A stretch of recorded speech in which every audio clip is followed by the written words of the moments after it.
America, we are back, baby. Welcome to another episode of America Unfiltered. We got a great show for you guys tonight. We're going to be doing a reaction stream.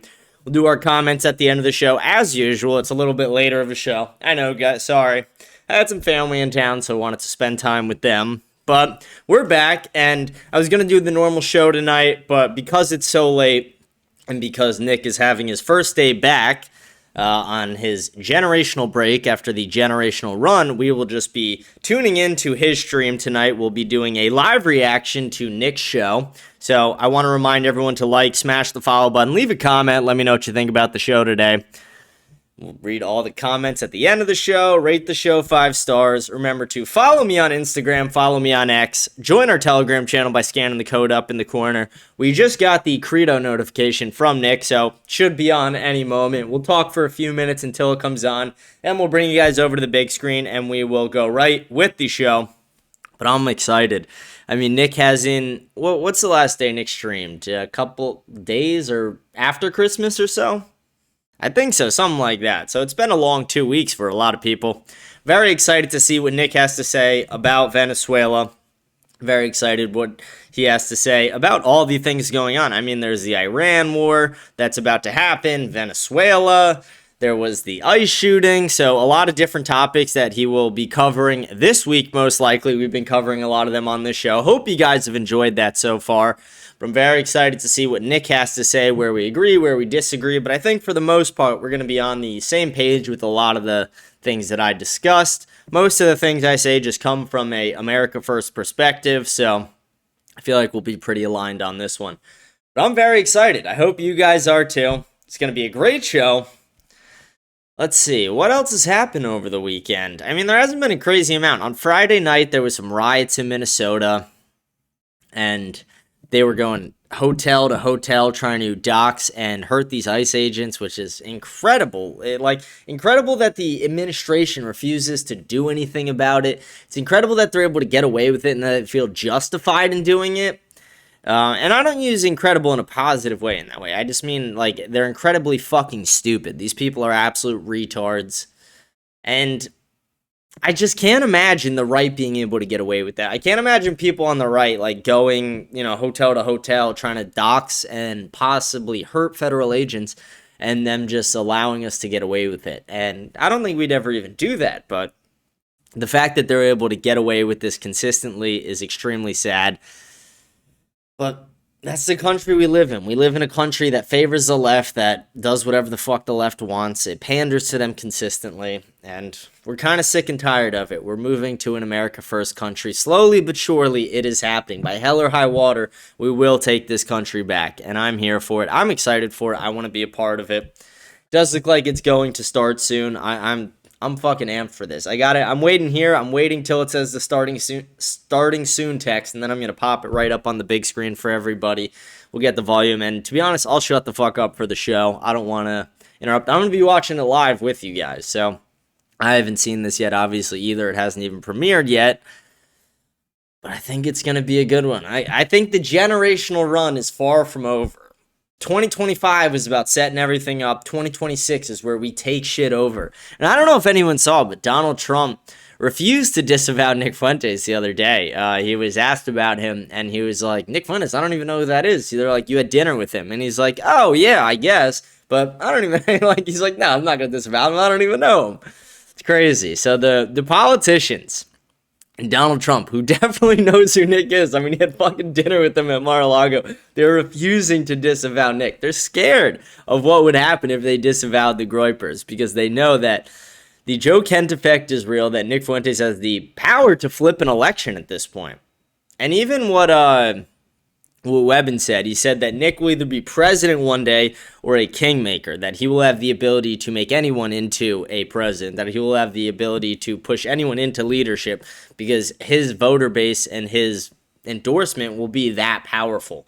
And I really do think it's true. I think Nick is one of the greatest speakers of our time, if not the greatest speaker, especially at his young age. It's incredible not only what he has accomplished, but what he will accomplish, and it is incredible his ability to speak monologue flawlessly. I think it's a truly generational talent, and in a lot of ways, I take a lot of inspiration from Nick, very obviously. I'm very inspired by what he does, things he says, and I aspire to have that ability, and I don't think I'll ever reach it. I don't think anyone will ever reach that ability that he has of speaking. His ability to literally just monologue for hours flawlessly. And sure, I could talk for an hour, no script, and just talk right into the camera. But it's nowhere close to as seamless, and maybe over time I'll improve that. I'm sure over time it will improve, but to get to the level he's at, it's truly incredible, and I mean that in a positive way there. Does look like it is going to start soon. We have the little B-roll footage that comes right before the credo. Oh, here we go. Right on fucking time, guys. Here we go. Oh, maybe not. I thought it was. Maybe started for a second, brought it back. But let's see. I'm excited. I'll put the volume on for it once it is starting. I'm trying to be honest, filibuster right now. I'm trying to just BS a little bit. Not BS, but I'm trying to just talk a little bit before this starts. But I think this is going to be a truly generational show. I'm very excited for this. I don't know about you guys, but I'm very, very excited to see what he has to say. My estimations, I think he'll get past 70,000 in the live stream tonight, live viewers, and I think over time this episode alone will do over 1 million something views. You guys have a good weekend, though? I hope you guys were having a good weekend. I had a busy weekend. I was chilling with a lot of family members, hanging out with a lot of family. It was good to see them. I don't live near my family, so whenever they're in town, I try and spend as much time with them as possible, drop them off at the airport, and now we're back for the show. I originally wanted to talk about a bunch of other things. The Fishback thing got pushed back as well. I had a Fishback collab that was supposed to happen this Wednesday, but now I think it's happening next Tuesday. So we'll see how that goes. And I have another collaboration that I was going to be doing on the 23rd, but I pushed it myself to the 30th as well. So we'll be doing 2 different collaborations this month, possibly 3, but one of them would be more of an Instagram collaboration. But we'll see. If I do that, I'll record it and I'll upload it on my channel as well, so you guys will get to see it here in case you miss it on Instagram. Oh, this is what I was seeing a second ago, and then oh, maybe that's just part of the footage now. I don't know, maybe. Let me make sure I'm not behind it. Yeah, no, I'm live right now. I'm live. We're waiting, guys. We're waiting. I'm excited. This is going to be an incredible show. I'm trying to think. Let's see if I could predict some things. Let's see if I could predict anything. I mean, by the title of the episode, we know it's going to be about Venezuela. Do you think he keeps the same intro? Good evening, everybody. We got a great show for you guys. I could see it. I could see it. I could also see him maybe making a couple tweaks, but I think it'll be a similar intro. And we have the comments we're going to read at the end of the show today. We actually got more comments on last episode than we've gotten on any other episode, I'm pretty sure. So we got a lot of comments to get through. So when it gets to the super chats of Nick's show, I'll probably just tune out at that point and we'll go over to the comments. That way we don't have like a fucking 5-hour stream. But I don't think Nick's going to monologue for more than an hour, maybe an hour and a half. I could see it going a little longer than usual. Usually it's about an hour. Since it's his first day back, I could see him going a little longer than usual. But I doubt it's going to go any more than like an hour and a half, hour 45 before he goes into the super chats. And when he does that, that is when we will start our comments on Spotify, on YouTube. You got a good amount. We're actually going to be... What was I going to say? I don't even know what the fuck I was going to say. Whatever. Fuck it. I was going to say something about the comments, and then now I'm just completely forgetting. I'm drawing a blank on it. But what are you going to do? If I remember, I'll let you guys know. But there was one change I was going to make. Drawing a blank. I don't know. I'm sure I'll remember it at some point soon. I like a lot of the new videos that Nick has before the stream now. You know, he constantly updates the B-roll and the pre-show. And I like that a lot. You know, it's a very well put together. Compared to most people who make anything like this, Nick's is actually very incredible. I mean, I don't know if you guys have ever watched the pre-show, but it's pretty good.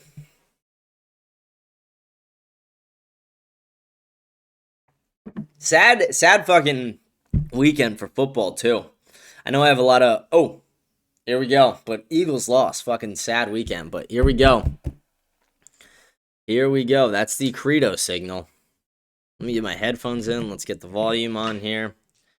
Looks like we're gonna be starting.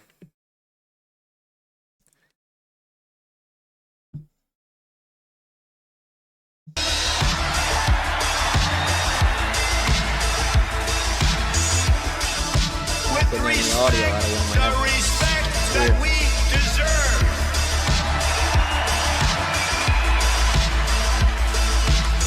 From this day forward, it's going to be only America first. America first. Let's go. I'm locked in. I'm fucking ready. Let's go, boys.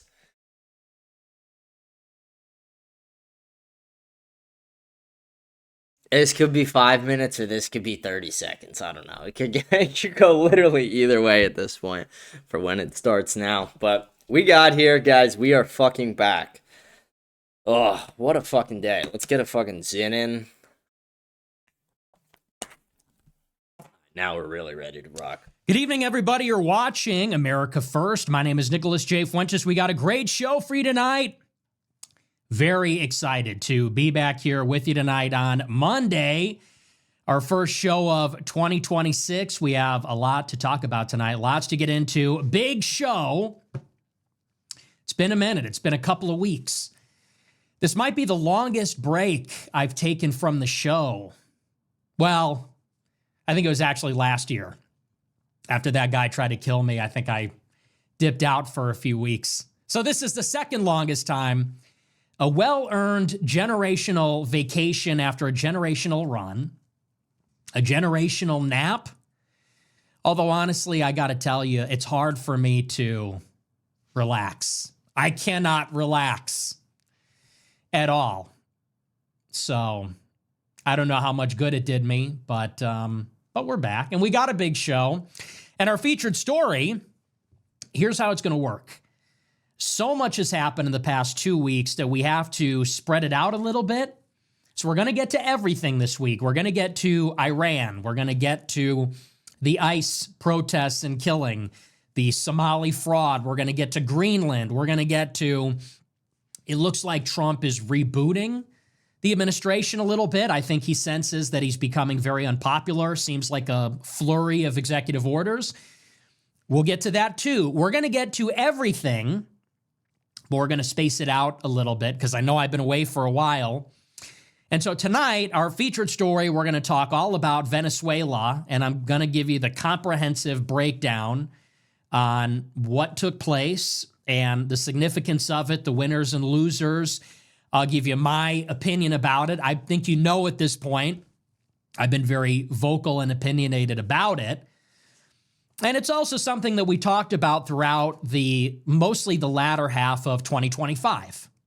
We all knew that something was coming. We didn't know what, we didn't know how exactly, but we all knew that some kind of military intervention was going to happen. And I was talking about it with Alex Jones every other week, and I talked about it on the show every other week. And like with Iran, we saw the slow and steady buildup of U.S. force, the U.S. force posture in the Caribbean. And sure enough, like always, of course, the week that I go on vacation is the week that it actually happens. And why would it be any other way? I've been doing this show for so long, and I don't really take too much time off. I don't take a lot of long extended breaks. But whenever I do, that's when the world falls apart. And so, like always, literally everything happened in the past 2 weeks when I wasn't doing a show. But I stayed disciplined. I didn't do a show. But now we're back, and I'll give you the whole breakdown. So that's going to be our only news story for tonight. I'm going to spend a considerable amount of time on it. And like I said, we'll talk about everything. We're going to break down the actual operation first, and we'll talk about precisely what took place because there are some important nuances there. And we have to draw a very important distinction about what took place here. This is not an invasion. Arguably, this is not even really a war. And I would say maybe most controversially, I know people are going to not like this, but you don't have to like it. This is the truth. This isn't even, strictly speaking, a regime change. Not technically. And we'll talk about why that is. So we'll discuss what took place, like I said, the operation, because much has been said about the technical miracle that this was, and it really was impressive. We're going to break down some of the things that are being said about this. So what everybody is saying about Venezuela is that this is a war for oil, minerals. We'll go into that. People are saying this is about Israel. It has something to do with Israel. People say this is neoconservatism. We'll talk about that angle too. And then the big one, well, one more thing. We'll get into the pretext or justification for the conflict, which is this spurious claim that Venezuela is a major node in the drug trade into the United States, which is basically flatly not true. And then we'll get to the ultimate argument, which is this is a geopolitical flashpoint in a much wider global conflict, specifically with China. And it is for that reason that I support the operation. Because above all else, the show is called America First. And so our moral world that we live in, our ideological priors, our doctrine, when it comes to foreign policy and the behavior and actions of our government, is that the survival and prosperity of the American people come before everything for our government. That's the intellectual core. That is the moral foundation. That the U.S. government has to do everything in its power, first and foremost, to look out for the survival of the American people, continuity of the American Republic, but also its prosperity, its interests, of which there are many. And they are concrete, and sometimes they involve kinetic action. And so it is from that axiom, rightly understood, that we look at military action in the Caribbean, and people can have differing opinions about this, but when we look at it from that axiom, you can justify that this was a positive, an unequivocal positive for the United States. And I'll make the case to you why that is. So it's going to be a good show. So excited to be back. Much to talk about. Before we get into it, I want to remind you to smash the follow button on Rumble, smash the like button, leave a comment. Let me know what you think about the show. Agree, disagree. Tell me what you think. I don't know if I'll read the comments, to be honest with you. I've been very disappointed in the masses. And I talked a little bit about this on Telegram, but it seems that, we're sort of in a bubble of anti-Semitism. We're in an anti-Semitism bubble. It is an out-of-control bull market driven by animal spirits. And I think we're at the high water mark. It's ready to pop. And you can see this everywhere because it used to be the case for many years that to be in the America First position, it was totally untouchable, totally radioactive. Nobody even agreed with it. No one even understood it. No one knew the relevant information, the relevant facts. And in a span of a couple of years, that is completely inverted. And now if you're not anti-Semitic, Israel critical, whatever you want to call it, that is actually the deeply unpopular position. And so what has happened is that the ranks have been filled with tons of people that literally just got red-pilled in the past year or two. And they don't really have a sound understanding of politics in general, of the issues. And as a result, many of them, because they're uninitiated, they're being manipulated by people that are just not really on the same page as us. They're being manipulated by communists, by Islamists, third worldists, and they've kind of lost sight of things. This is a perfect example of it. For many years, we would say the war in Iraq was a mistake. Why? We were there for 25 years. We're still there. It cost us trillions of dollars. It's on the other side of the world. it's debatable if we benefited from it at all. We know that a special interest group certainly benefited from it, and that is the Israel lobby. It is for those reasons that we said the Iraq war is terrible. But now it seems like we have joined forces with other people that have criticized the war in Iraq, leftists, Muslims. They're sympathetic for different reasons. They'll criticize anything the U.S. government does, any military intervention. And when you look at an intervention in Venezuela, this is in our neighborhood. It comprises a core U.S. interest, which is articulated in the Monroe Doctrine to have no outside influence in our hemisphere. It was quick, it was cheap, and it is not debatably in the interest of the United States. And like I said, we'll lay that out. But I think this is going to be a year of refinement. And we have to lay down the law that this is a right-wing movement. It is an Israel-critical movement. We seek to counter Jewish power and the Jewish oligarchy, but it is a right-wing realist movement. It is a pro-America movement. It is a movement that is not naive about the nature of the world and the nature of other countries. And if you think this is a place where we're going to come around and tell America to get to the back of the line and submit their concerns to the United Nations, and we're going to go and cape and die for the sovereignty of third world countries filled with illiterate peasants that don't even know how to read or write, this is just not the movement for you.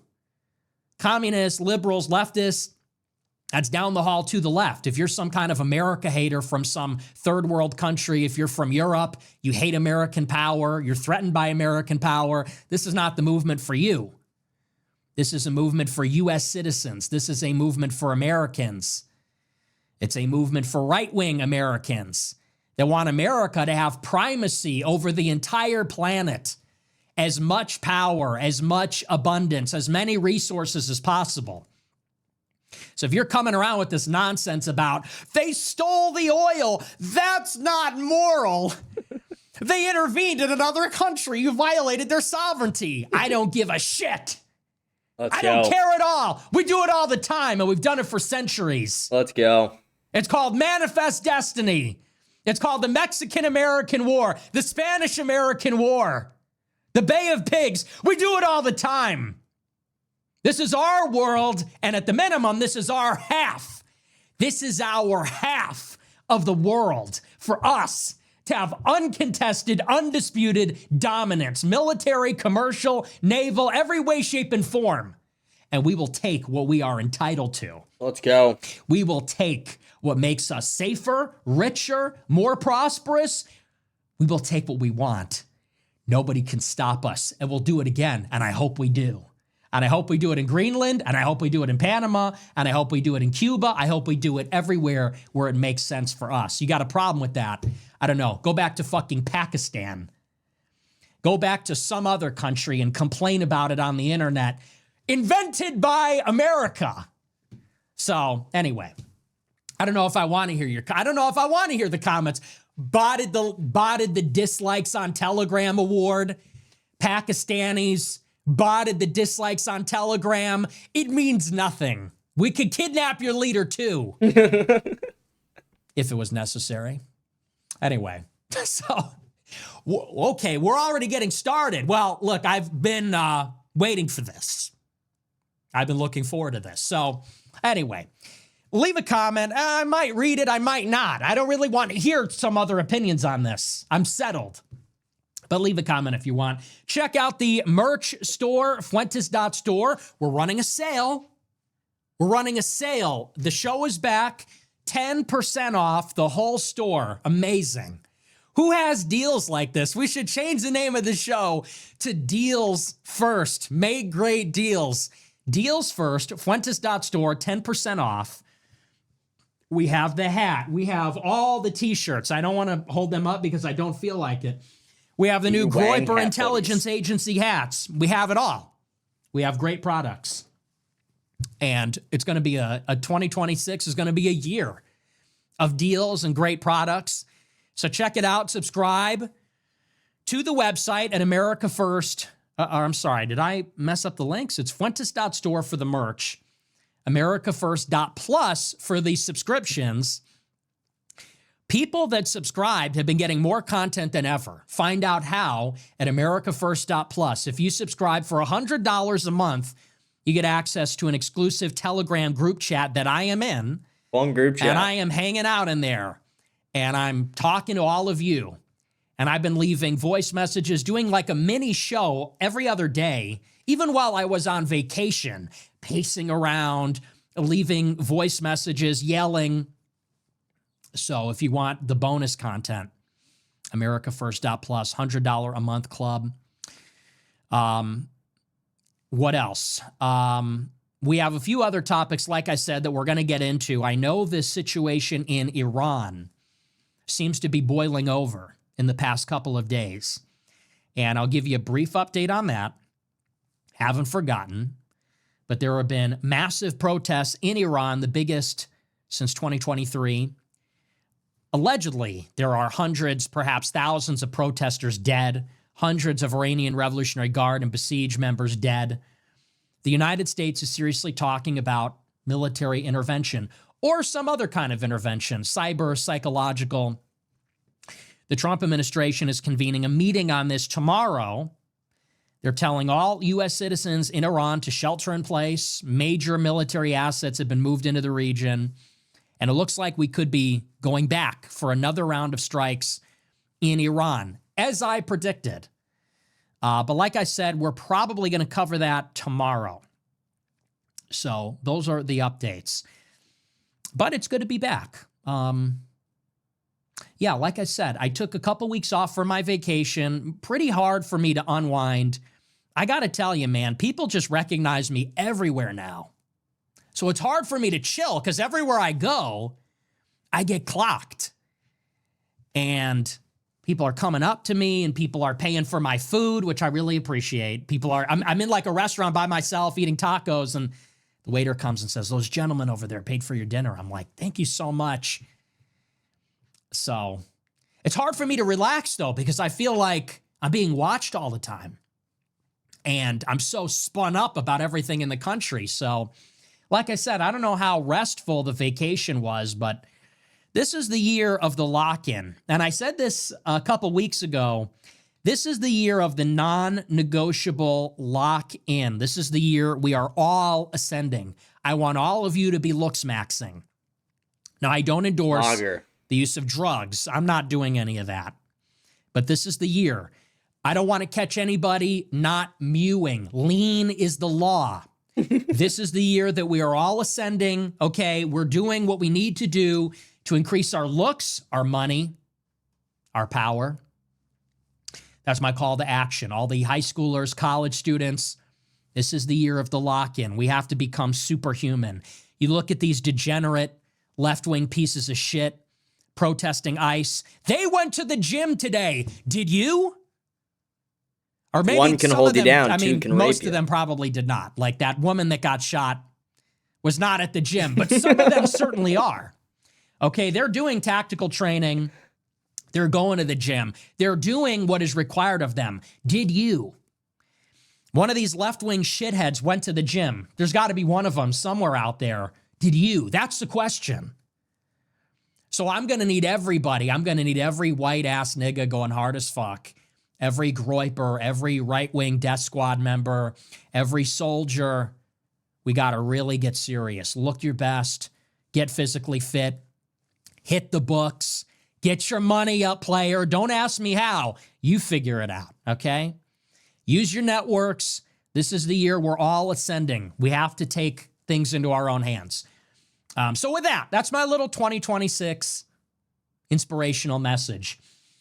I grew this beard out because I'm punished now. I grew this beard out because this is supposed to show you, like, this is where we are now. It's a whole different world. This beard is supposed to show you how seriously I take this. But anyway, we're going to get into the show. We're going to talk all about Venezuela. So for starters, let's talk about, here we go. This is the comprehensive geopolitical breakdown on Venezuela. Send it to your friends, whoever. This is everything you need to know. I've done a ton of research on this. I've talked about it for months. And now the time has finally arrived. So first, let's actually talk about this operation and what happened. 2 weeks ago, after a major U.S. military buildup in the Caribbean on the coast of Venezuela, finally the United States launched a major airstrike involving over 150 aircraft to take out anti-aircraft systems on the ground in Venezuela. Then, helicopters moved in, U.S. soldiers rappelled down into the fortified compound of the Venezuelan president, Nicolas Maduro. They encountered heavy resistance from Maduro's personal security forces, many of them Cuban intelligence. Over 80 of them were killed in the raid. They captured Nicolas Maduro and his wife, transported them to New York City. Guantanamo Bay, I think, was a stop also. And they've charged Maduro with a number of things: drug trafficking, weapons trafficking, and they're currently holding him in New York City. So far, here we are 2 weeks later, it doesn't look like there are going to be any other military strikes. The president said that initially there was a second wave of airstrikes planned, which would have been much more ambitious, wider in scope, more intense. And he said that that second wave was canceled. It was deemed unnecessary.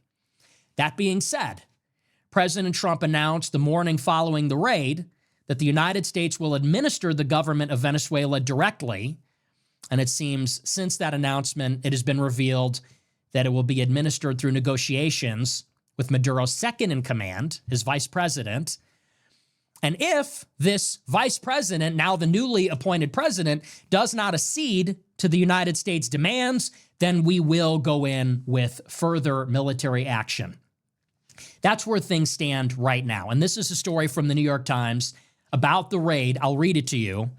It says, quote, "The United States carried out a large-scale strike against Venezuela in which Mr. Maduro and his wife, Celia Flores, were captured. General Dan Kane, otherwise known as Raising Cane, which I'm not making that up, I guess that's his nickname. General Raising Cane's chairman of it's kind of like a weird meme magic, because I had a clip from this show go viral talking about Raising Cane's. Did anybody else catch this synchronicity? And then they do a press conference, and I thought I was tripping, but they said General Raising Cane's is going to tell us more. I was like, did he just say Raising Cane's? Are they watching the show? But I guess that's his nickname. Anyway, General Dan Kane, chairman of the Joint Chief of Staff, said that Mr. Trump ordered the operation late Friday, 2 weeks ago. The mission, which took about 2 hours and 20 minutes, involved 150 aircraft that worked to dismantle Venezuelan air defenses, to clear a path for military helicopters carrying troops to Caracas, the capital city. Nearly 200 special operations forces took part in the raid. U.S. forces encountered significant resistance, said President Trump. At least 80 people were killed, including military personnel and civilians, according to a senior Venezuelan official who spoke on the condition of anonymity to describe preliminary reports. Cuban state media reported that 32 Cubans were killed in the U.S. attack. President Miguel Diaz-Canel of Cuba said they were from Cuba's armed forces or its interior ministry. No Americans were killed. 2 special operations soldiers who were injured in the raid remain hospitalized but are recovering, said the Pentagon. 5 other service members who suffered injuries in the operation have returned to duty. So in the first place, we have to say, can I just say, I take immense pride in this operation as an American, and I really don't understand how you can't. Let's go. Because this is such a sophisticated, such an ambitious, such an awesome exercise of military force. I really question what kind of person you are if you can't take pride in it just by itself. Forget for a moment about the significance of it, the ramifications, the ideological or moral dimension. Forget about all that for just a second.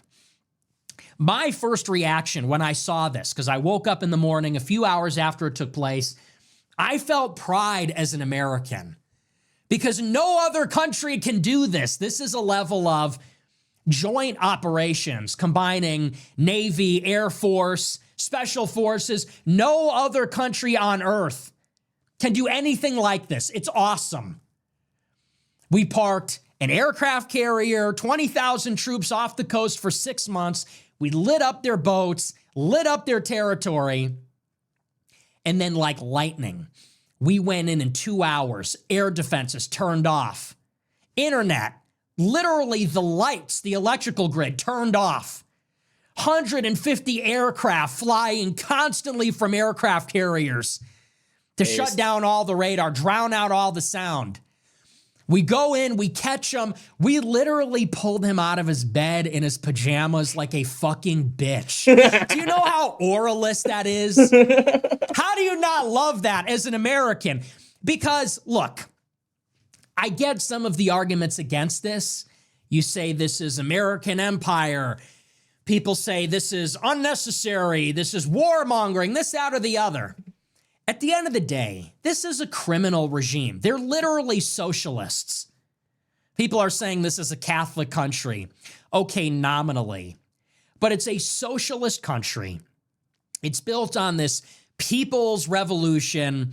It's a bunch of corrupt gangsters. The country literally runs on drug trafficking, kidnapping, selling what little oil they can even get out of the ground. It's literally run by brown, criminal, socialist gangsters. And this pissant guy is on TV, I'm talking about Maduro, is saying, come and get me, come and get me. Oh, you're a coward, you'll never do it. Knock, knock, United States of America, bitch. We come in literally in the middle of the night, take the covers off the bed, and we pull him and his wife out of the bed in the middle of the night in their pajamas. She's got a black eye. Just punch his wife for good measure. Like a fucking bitch. Load him up on the helicopter. Deliver him to the emperor in a sack. Delivered to Guantanamo Bay and then the Imperial City in a fucking bag for the president of the United States. Kicked. Falls out of the bag. Looks up. Yeah, that's the president of the world, bro. So I know that's a little LARPy. I know, maybe people say that's LARPy and performative and all that. I like that. And I have to say, it does reflect something deeper because, and this is actually very important and very serious, there are a lot of people in this anti-Israel coalition who are ideological liberals, pro-democracy, pro-pause liberals. There are people in the anti-Israel coalition who are ideologically Muslim theocrats, Orientalists. And it is a matter for them of dogmatic faith politically that they view the past 500 years of European domination as like a crime or a fluke. They hate it. The British Empire, the French Empire, the Russian Empire, the German, Portuguese empires, the Dutch Empire. They view all of that and they hate it, like on a deep level. They're angry about it still. I saw a talk by Jeffrey Sachs, who is one of these liberal Jews. He's on Judge Napolitano every morning. Tucker Carlson glazes him on his show. Jeffrey Sachs worked in the Clinton administration. This guy is like a prototypical liberal globalist, like a democratic globalist would be his conviction. Those are his ideas. Now, this guy hates Netanyahu, and he is opposed to what Israel is doing in Gaza. And for this reason, he's being welcomed onto Napolitano, Tucker, people in our space follow him. I saw a talk from him last week. He was at some Eurasia summit in Serbia. And he gets up and says, for 500 years, European countries have dominated the globe as if there are no smart or good people in Asia and Latin America. He says, finally, that era of history is coming to an end. Finally, China and India and Africa and all the peoples of the third world are telling the West, no. And the West is going to have to learn to get along. They're going to have to go to the back of the line and take a number. at the United Nations. And this is what a lot of these people believe. And I believe that your reaction to this operation in Venezuela kind of tells you what side you're on from the point of view of identity. One of my favorite heuristics or axioms that I like to say on this show is that we have to learn to take our own side. What does that mean? Who are you? Where were you born? Where were your parents born? What color is your skin? What religion are you? Me? The color of my skin is white. I was born in America. My parents were born in America. 3 out of 4 of my grandparents, their ancestors came from Europe. European domination of the globe is good for me as a Christian, American, mostly European person. Why would I want to vilify my own people? Why would I vilify my ancestors? Why would I look at them not as villains, as the villains of history? Why would I celebrate that our power as Europeans, as Americans, as Christians is diminishing relative to other people, relative to people who are born in other countries that are not Christian, that have a different complexion, that have a different clan? Why would I celebrate that?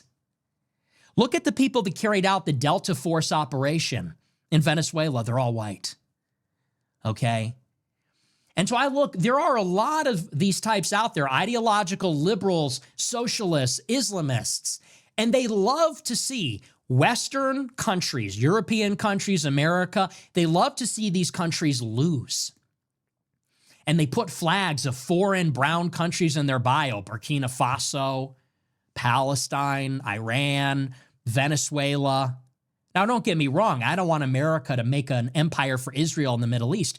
I want America to make an empire in the world for us, for me, for my posterity. Let's go. In the tradition of my ancestors. And when I see that kind of exercise of power by the United States, I'm proud that the country that I pay taxes to, the country with the passport that I have, is able to do these things. It makes me feel proud. It makes me feel safe. It makes me feel good. And I'm glad. And there's a lot of people out there that are seething because they literally just hate to see America have power. And it's not all of them, but it's a lot of them. It's not every single person that didn't like it, but it's a lot of people that didn't like it. They have a reflexive, anti-American, anti-European view because they have an ideological hang-up. They want to see white Christian countries, ostensibly, historically, nominally, they want to see those countries diminished, and they sort of get off on it. I saw people saying they wanted for Venezuela's S-300 and S-400 Russian air defense systems to shoot down American jets. Like, they were giddy about this, gleeful. They said, oh, America's not ready. When we go in, they're going to encounter Venezuelan resistance. They're going to get fed into a meat grinder, guerrilla warfare from who? From socialist brown thugs? And you want that to happen? Why? Because Trump didn't ask Ilhan Omar for permission? Because he didn't go to the United Nations and beg Burundi and the Central African Republic? And I think there's something borderline treasonous about that. I think it's anti-American. It's one thing to say this is an operation that isn't in America's interest. Fine. It's one thing to say there are some concerns about the exercise of executive power, like whatever. But if your instinctual first response is not to take pride in America's capabilities, we were able to pull this off. I just don't really know what kind of person you are. It's kind of epic. I like it. It makes me feel good. I like that America's winning. I like that America's an empire. I like when we do these things. We show the world that we're decisive and bold, capable of swift action. I like it. And so anyway, that is the operation, okay? And we all know what happened at this point. So Trump kidnaps Maduro. Now the question is, to what end? Why did this happen? Who benefits is always the next question. Who loses? And much has been said about why we did this. Let's start first and foremost with the United States government. So like any kinetic action, like any military intervention, any war, The U.S. government gave a pretext, a justification for why we carried out this action. And it's the same justification as all the other operations against Venezuela. The attacks on these alleged drug trafficking dinghies in the Caribbean waters off the coast of Venezuela. For apparently the only ground strike against a port in Venezuela, which apparently was trafficking cocaine. The pretext for this entire operation in Venezuela, which goes back many months at this point, is all about drug trafficking. You might remember this from about a year ago. Trump gets in and says that the new problem in Latin America and the Caribbean is what he calls narco-terrorism. That these Latin American countries traffic drugs like fentanyl and cocaine and other things into the United States and our ports across the border. And he takes it a step further. He says this constitutes an act of terrorism. And specifically, he's talking about fentanyl. Why? Because theoretically, you could say that because fentanyl is so deadly at such small doses that it resembles something like a biological or chemical weapon. And so there's an effort made to reclassify fentanyl as a weapon of mass destruction, which theoretically, you could make that case. When you see how much fentanyl is required to kill somebody, you wonder why this is not being used in legitimate acts of terrorism or by some sort of state actor, because it's kind of scary. I think legally speaking, though, this is ridiculous. You know, you could argue theoretically that makes sense. I don't think legally that's going to stand. But this is the argument. They say that these countries are trafficking drugs into the United States. It is killing tens of thousands of people. The types of drugs are so deadly and dangerous. This constitutes a form of terrorism. This is the pretext to authorize U.S. military force anywhere in the Western Hemisphere. There's been talk about strikes in Mexico, strikes in Colombia, in Venezuela, elsewhere. And they're saying that we get to do this because they're terrorists trafficking drugs into the country. And that's why they bombed the ships. That's why they bombed that port. That's why they kidnapped Maduro. And those are the charges that were brought against him. Now, speaking on this, a lot of people have pointed out that this is basically a phony pretext. That this entire operation and all of the airstrikes which preceded it are a phony pretext to legitimize something the government was already going to do for other reasons. Why? Well, let's start with the fact that Venezuela does not really traffic fentanyl into the United States. The fentanyl is made in China. It's trafficked into the United States through Mexico, almost all of it. So there is no Venezuela fentanyl problem. They say, well, Venezuela traffics cocaine. And that is true. Venezuela is a somewhat major node in the international trafficking of cocaine. But Venezuela traffics almost all the cocaine that is produced or held in their territory in the West to Europe. Most of the cocaine that is moved eastward from Colombia into Venezuela is trafficked out to Europe. Not a lot of it makes its way into the United States. So in terms of a drug problem, this is basically a made-up pretext. This is not real. There is no real Venezuela drug trafficking problem, certainly not with fentanyl. With cocaine, this is embellished and totally exaggerated to the point that it doesn't even make any sense. But this is what they're using, they say, because the Venezuelan regime makes its money off of the trafficking of drugs. They say with these criminal enterprises like the Cult of the Sun and Tren de Aragua, they say that throughout the government, the drug trafficking is embedded in the regime. That members of the regime actually carry on their state functions with the proceeds and revenue from the sale of drugs. So this is how they criminalize the regime, and this is how they legitimize, and in a way then legalize what they're doing, which is bombing the ships, implementing this blockade of Venezuelan trade and oil, and ultimately the capture of Maduro. So that's not really why we did it. That's why the government is saying we did it. That's not really why we did it. I would like to say on this fact, I've seen people like Dave Smith and others who I like. You know, I like Dave. He is a libertarian for what it's worth. They have said that this makes it an illegal war. And they're mad. They're saying, we were sold this intervention with a lie. Now, and I'm going to try not to be mean here because I like Dave. But this is just how the world works. This is how all interventions, all wars in the entire history of the world are sold, especially and in particular in the age of mass democracy. In order for a country to do anything, it needs to come up with an excuse. It needs to come up with a reason based in an ideal that goes beyond what is in our self-interest. That being said, every country acts in its self-interest. Every country, its commercial policy, its foreign policy, its security policy, all of a country or a government's policies are based out of self-interest for the regime, if not for the country at large. And every country will couch those arguments for those interventions in idealistic or ideological terms. They'll say it's for democracy promotion. They'll say it's anti-colonialism. They'll couch it in religious language. They'll say it's a jihad or a crusade.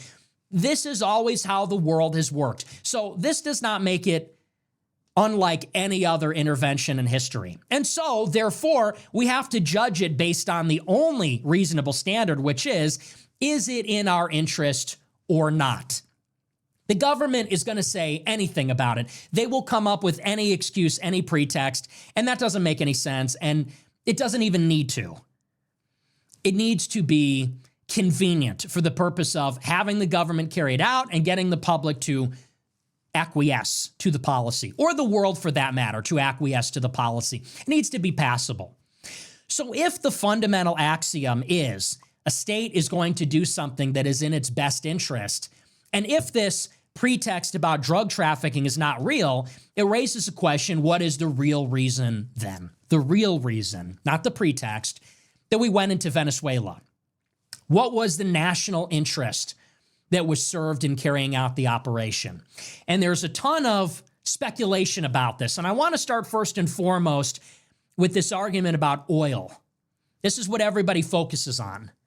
Venezuela is one of the major petroleum exporting countries of the world.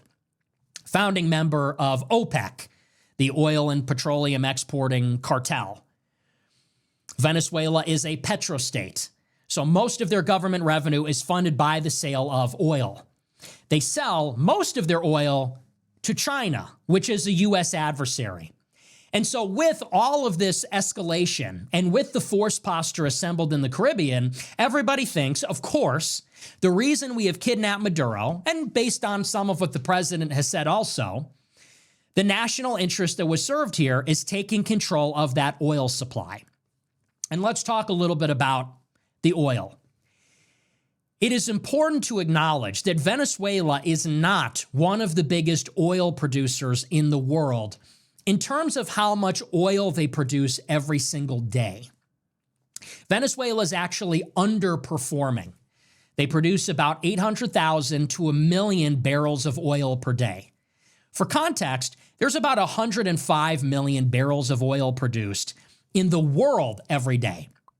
So, if there's 105 million barrels per day being produced in the world, and Venezuela accounts for 800,000 to 1 million of those barrels, that is less than 1% of global oil production. By far and away, the biggest oil producers are the United States, Saudi Arabia, Russia, Iran, and they blow Venezuela out by 20, 10, 5 times that. So why is Venezuela attractive for oil? It's because they have the largest proven oil reserves. According to some estimates, they say it's 300 billion barrels of oil in Venezuela. According to other estimates by the U.S. Geological Survey, it could be as much as 1 trillion barrels of oil. And so the question of Venezuela's oil is really in its untapped potential. There's going to be no immediate effect on Venezuelan oil production in the world. Specifically, let's think about it from the point of view of geopolitics. A lot of people said that the United States invaded Venezuela either to, one, deprive China of the oil they get from Venezuela, or two, and obviously this goes hand in hand, so that the United States can start receiving the oil that Venezuela produces. But again, you got to go back to the numbers. China imports about 11 million barrels of oil per day. They only import about 600,000 of those barrels from Venezuela, so it's about 4%. So Venezuela makes less than 1% of the world's oil every day. China imports less than 4%. Less than 4% of their imports is coming from Venezuela. So if the goal of the United States in taking Venezuela's leader and seizing control of the oil fields, if the goal was to have some immediate effect on either the global price of oil or on the supply of oil to China, this is going to have a negligible impact. Let's talk about on the side of the United States. The United States could always import Venezuelan oil, and we always have. The United States will sanction Venezuelan oil at will. Sometimes we buy it, sometimes we don't, and that's based on our political posture towards Venezuela, whether we're more aggressive or not. Under the first Trump administration, we put heavy sanctions on Venezuela's oil in 2019. We wouldn't buy it. When Biden got elected, he gave Venezuela a waiver from the sanctions, and we started importing it. So we could always have access to Venezuela's oil, and they would have been happy to sell it to us. Last year, our special envoy to Venezuela, Rick Grinnell, actually negotiated a deal where they would sell us their oil. They would give us even their critical mineral mines, their gold mines. We could make money from their existing mines, and we would be able to take advantage of future prospects if we did a proper survey and found out the true mineral wealth of the country. So the real question about Venezuela's oil, it is not about whether we have access to it. It's not a question of whether we're depriving China of a particularly important source of oil. They'll just get more from Russia or other countries. It's not a question of putting downward pressure on global oil prices to hurt countries like Russia. So people say, the real reason we took over Venezuela is that future potential. What is the situation in Venezuela? It hasn't always been the case that they produced only 800,000 to 1 million barrels per day. Back in the 1990s, they produced 3.5 million barrels per day. But the reason it's gone down over the past 25 years is because of mismanagement, corruption. They don't service their existing oil wells. They don't do what is necessary to maintain the infrastructure. So at one time, they were producing 3.5 million barrels per day. They thought they might produce over 6 million barrels per day. And there's that, number again, 270, but at one time, 3.5 million, and they thought they could go up to 6 million. Now they're down to 800,000. So the corollary to all of this, people say, well, the United States is going to bring back American oil companies like ExxonMobil and ConocoPhillips, and U.S. oil companies are going to invest billions of dollars to service the infrastructure and build new infrastructure. And if we could jack up Venezuela's oil production to 3 million barrels per day or 6 million barrels per day, then this is going to be a huge source of energy for the United States. That being said, the timeline to take advantage of the resources is many, many years. It's an open-ended question if that is going to happen at all. Trump convened a meeting of oil executives this past week, and they all said that at this point in time, they will not be investing billions of dollars in Venezuela. And the reason being is because there's a very bad environment in the country for enforcing or arbitrating contracts. If there's a dispute between the Venezuelan state and an American oil company, the American oil company has no recourse. They cannot enforce existing contracts. International arbitration has no power.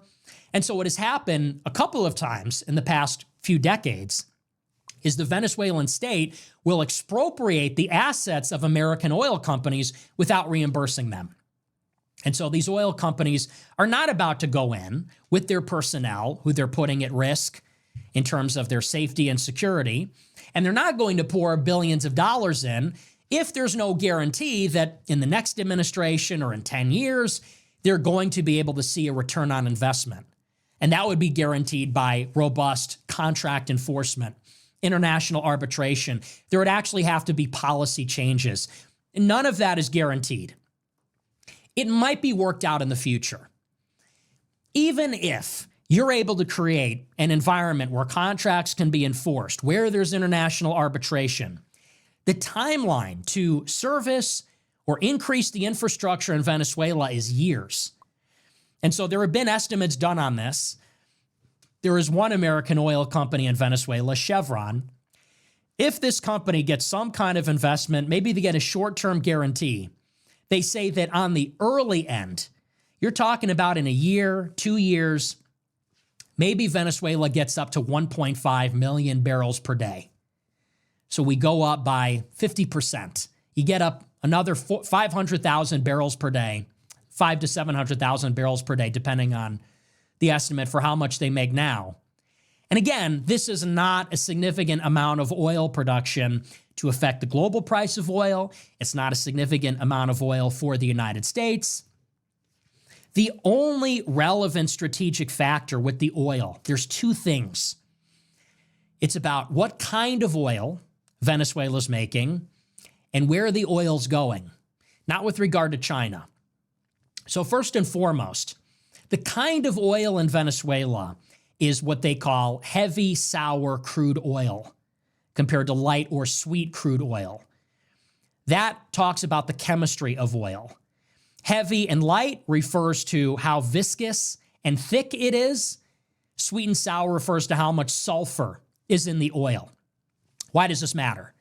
It takes a different kind of infrastructure to process and refine heavy and sour oil versus light and sweet oil. The United States imports heavy and sour oil from Canada, from Mexico, and from Venezuela. In the 1990s, U.S. oil companies built a ton of refining infrastructure in the Gulf of Mexico, in Texas and Louisiana, 18 refineries, because they anticipated that they would be getting this heavy sour oil from Mexico and from Venezuela. Mexico was making tons of oil. Venezuela was making tons of oil. And so they made this bet that in perpetuity, the United States would be getting its oil from these countries. It would be this particular kind of oil, and that requires this infrastructure to process and refine this oil, and it's a very intensive process. What happens in the mid-2000s is that many of Mexico's oil wells run dry, and the amount of oil they produce actually goes down considerably. The same thing happens in Venezuela. So what happens to all these refineries in the Gulf of Mexico that were built up, cost billions of dollars, took many years? This is a major capital investment. What do you do if there is a supply crunch? You're just not getting the oil from these countries that you anticipated. Canada comes in, and Canada increases their oil production and starts exporting it to the United States. And now the United States imports about 60% of its oil from Canada because this is the heavy sour crude that we need in Texas and Louisiana, that it is efficient for this infrastructure to refine. And we actually take the light sweet crude that we get from the oil sands through fracking, and we export that to other countries that have the appropriate infrastructure for that. So if Venezuela increases the amount of oil production from 800,000 to 1.5 million barrels per day, this is not going to affect global oil prices. It's not going to be a major issue for China. They'll just get more oil from Russia. But that slight increase and then maybe projected future increase, it is going to affect Canada. Canada actually becomes one of the biggest losers. We, right now, are reliant on Canadian heavy sour oil. This is why we're building all these pipelines to get their oil from Canada down to the Gulf of Mexico. But it is cheaper to transport oil from Venezuela on a ship from Venezuela to Mexico to a port than it is to bring it down from a pipeline. So what does that mean? It means that we're going to prefer Venezuelan oil. It's cheaper per barrel to transport. That means that that puts downward pressure on the price of oil that we buy from Canada. So the idea that Canada has leverage over our economy because of the kind of oil they make, this might hurt them in the short and intermediate term. So that's the first country that gets affected in terms of oil. The second country is Cuba. Cuba needs about 100,000 barrels of oil per day. They get 30,000 barrels from Venezuela. And they get it almost for free. And they get it because Venezuela and Cuba are ideological and political allies. Cuba is a communist country. Venezuela is a socialist country. And so for decades, there has been a transfer between these two countries. Cuba provides human capital like doctors, intelligence agents, other things. Venezuela gives them free or discounted oil. One of Trump's first demands of the new Venezuelan regime is that they stop sending oil to Cuba, and Trump has implemented a blockade of Venezuelan oil. So that is going to put immediate pressure on Cuba. Regardless of how much oil Venezuela makes, whether it gets to China, and that's an open-ended question, how much of it goes to the United States, how much more they might make, these are all questions for a later date. But as of right now, like today and in the near term, Cuba is deprived of about a third of its oil imports. And this speaks to, as I said earlier last year, the real geopolitical ambition in Venezuela is so much more broad than people believe. People are looking in a very narrow way at the Venezuelan regime, at Maduro, and they're saying, well, what about Maduro? And what about Venezuela from a geostrategic point of view?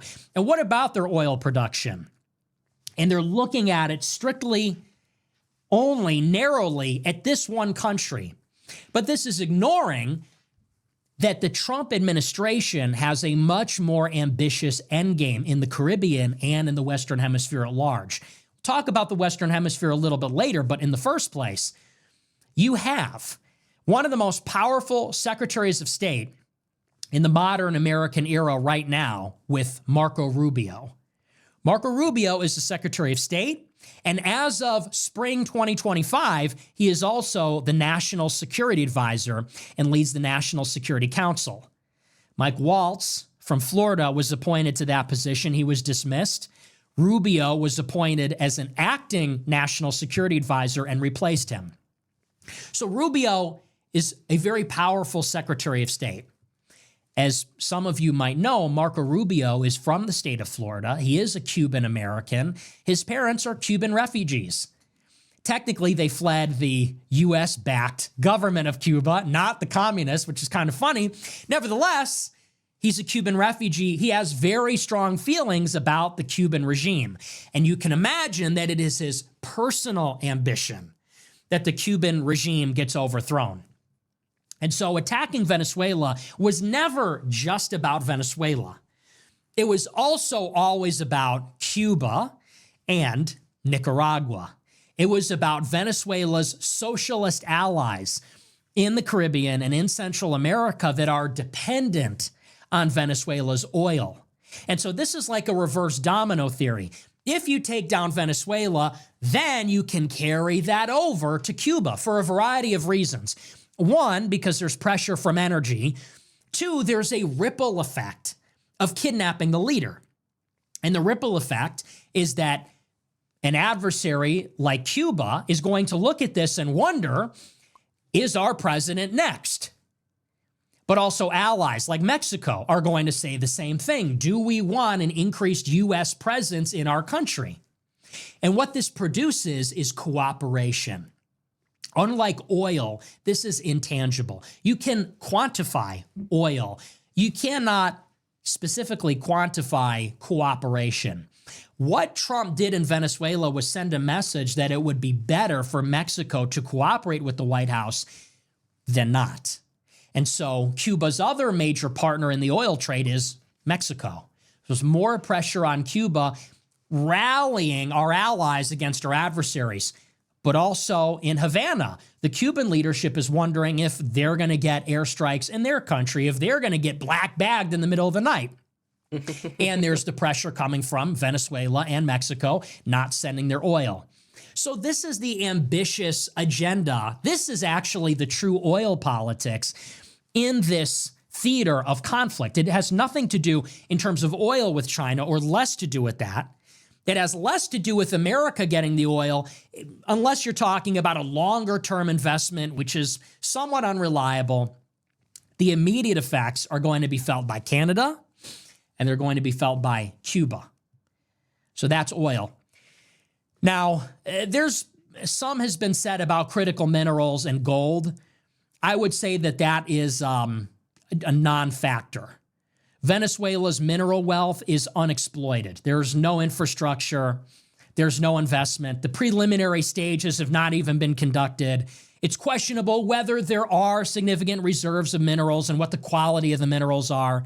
In terms of bang for your buck, you're better off looking at Ukraine, Congo, Greenland, Canada, than you are looking at Venezuela. So some people have talked about Venezuela allegedly has these untapped gold reserves from the ground. Some of these numbers have been conflated with the amount of gold in Venezuela's government, the actual physical gold they hold as currency. And there has been some said about bauxite and other minerals, but again, that's probably very low on the totem pole in terms of priorities. This is the last thing I want to talk about, and then we're going to get into that real reason. So a lot of people have also said that what this represents is neoconservatism. People are saying that this is a neoconservative intervention. I have been called Neocon Nick for supporting it. They say it's just another neocon war. Well, what is neoconservatism? Neoconservatism, ostensibly, is an ideology. And the reason I say ostensibly is because it is... Oh, just froze. Just froze. Rumble's fucking servers suck dick. Rumble servers are fucking trash. Yeah, I got a group chat open on the side. This isn't just for us, so refreshing is not really gonna fix it. Stream is crashing for a ton of fucking people. Who are the neocons? What is a neocon? Neocon means a new conservative, a new kind of conservative. And they emerge in the late 1960s and early 1970s. They are all Democrats, okay? The neoconservatives are all former Democrats who are reacting to the radical new left, which is much more progressive, much more socialist. And one of the actions that creates the new conservatives that emerge from the liberals is the Soviet Union's invasion, or rather, the Soviet Union-backed Egyptian and Syrian invasion of Israel in 1973. The Israel-Arab War in 1967. And so all of these liberal Democrats in New York City, in New York, who lives in New York, all of these liberal Democrats, they see that the communist Soviet empire is working to destroy Israel.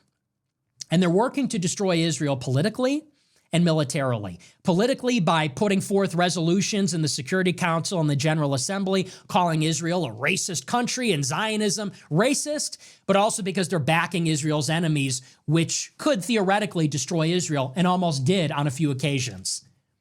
And so all of these liberal Democrats from New York City, Jews, who are writing these intellectual magazines and going to intellectual salons, they get very jaded about the left. They get jaded about the Soviet Union. And they realize if Israel is going to make it, the Soviet Union has to be destroyed. Because the Soviet Union is backing all of Israel's enemies. The Soviet Union is propping up the new left, which is calling Israel racist and undermining the foundations of Israel. So these liberal Democrats from New York, these Jews, they flip sides. Now they maintain all their liberal politics. They're still in favor of mass migration. They're in favor of the free market. They're in favor of racial integration. They're in favor of feminism, all these things. The only thing is they now want to destroy the Soviet Union. And how do they justify it? They say we need to promote democracy. How do we roll back the Soviet Union and its communist tentacles? We have to be in the business of democracy promotion, promoting free markets, promoting a liberal system. And so they say wherever the Soviet Empire touches, like in Vietnam or in Nicaragua or wherever, we need to plant the flag of democracy and the free market. And this carries on through the Cold War into the 1990s, the 2000s, and the neocons are still preoccupied with the Middle East and Israel. And so what do they start to say in the 90s and 2000s? They say we need to bring democracy to the Middle East because it's a strategically important region and it's going to really count here. And if we plant the flag of a democracy, we're going to transform the region into a place that is allied with the United States. They pick all of Israel's worst enemies, Syria, Iraq, Iran, and this is where they want to promote their democracies. And the goal was to destroy these regimes, which are pan-Arab or Islamist, and replace the regimes, kill the leaders, kill the officer class, prosecute all the bureaucrats, and create new countries, new states, new security architecture with new people that are ideologically liberal, capitalist, pro-democracy. And that's what they did in Iraq, and that's what they're trying to do in Syria. That's what they're trying to do in Iran right now. Like I said, there is an exoteric, meaning an outside reading, and there is an esoteric, a hidden inside meaning.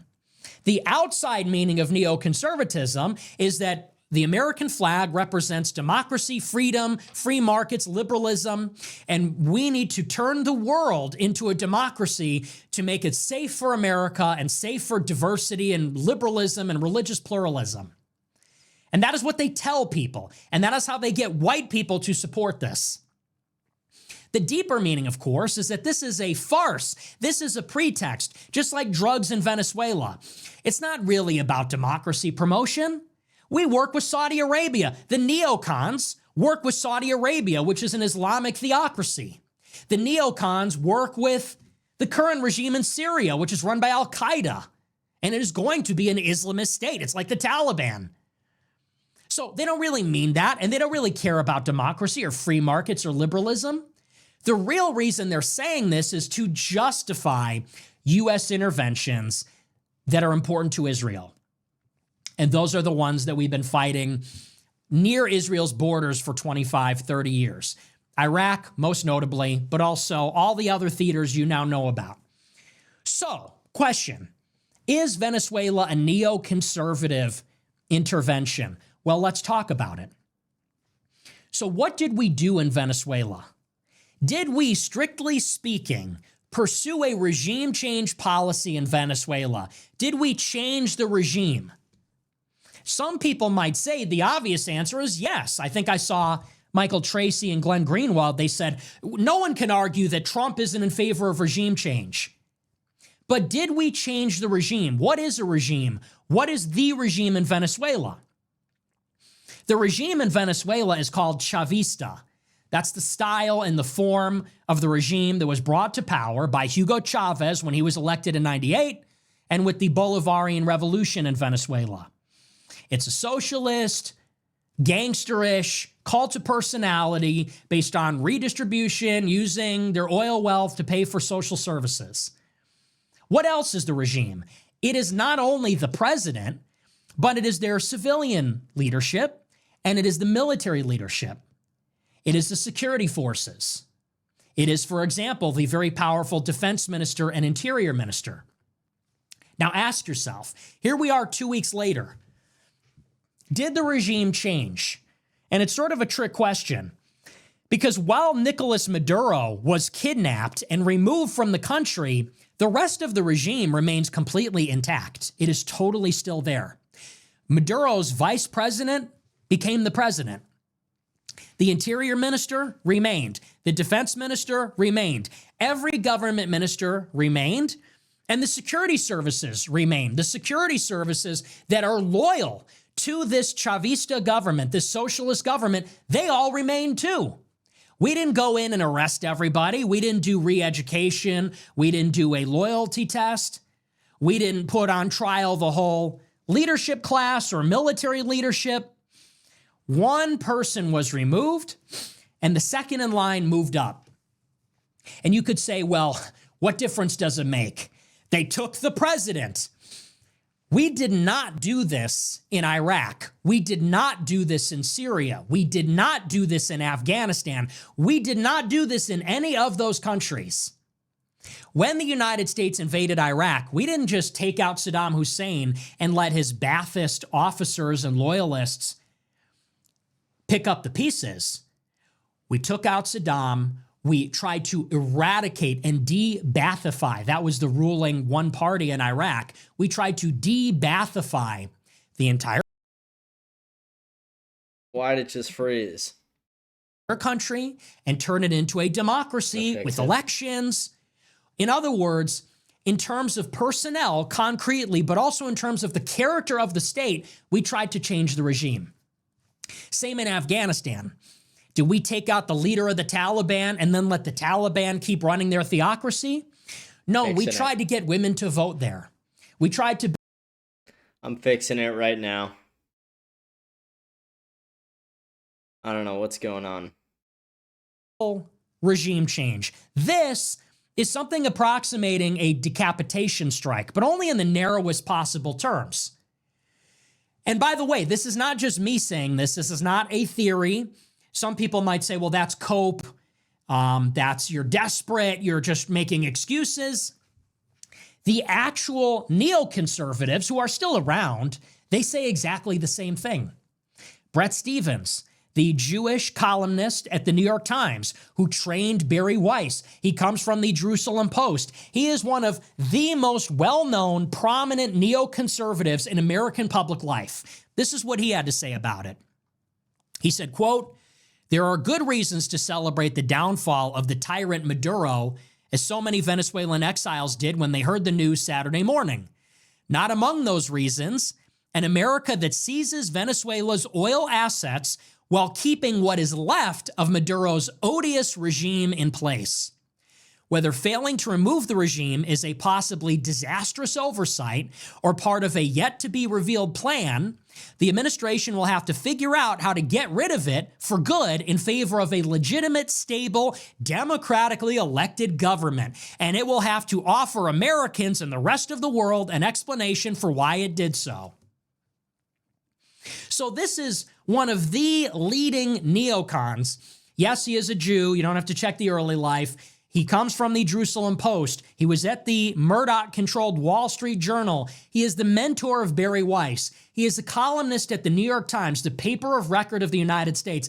And he wrote the day after the operation, he said, well, you know, there's some reasons to be happy, but I'm not going to be happy until it's regime change and we get a stable, democratically elected government. And until that happens, you need to explain why you didn't. So they don't think it's, the neocons don't consider it regime change because it isn't. Here's another one. This is Elliot Abrams. Elliot Abrams is another, he's a legend of the neocons, another Jew, a Straussian, worked in the Reagan administration, the Bush administration, the Trump administration in the first term. Elliot Abrams is one of the architects of Clean Break, the war in Iraq. Elliot Abrams was interviewed by Ross Douthat at the New York Times, and this is what he said. He said, quote, "I was arguing for a policy of regime change. We don't have that policy. The regime is still in place in Caracas fully. And the front man, Delcy Rodriguez, is being accepted by the United States. She is surrounded by indicted drug trafficking criminals who are still in place. So I would like to hear more from the administration about how we move from this moment to democracy in Venezuela. We've heard the word elections from the president, from the Secretary of State, but we've heard nothing about how and why they think this bunch of criminals is going to commit suicide by leading to a democratic transition."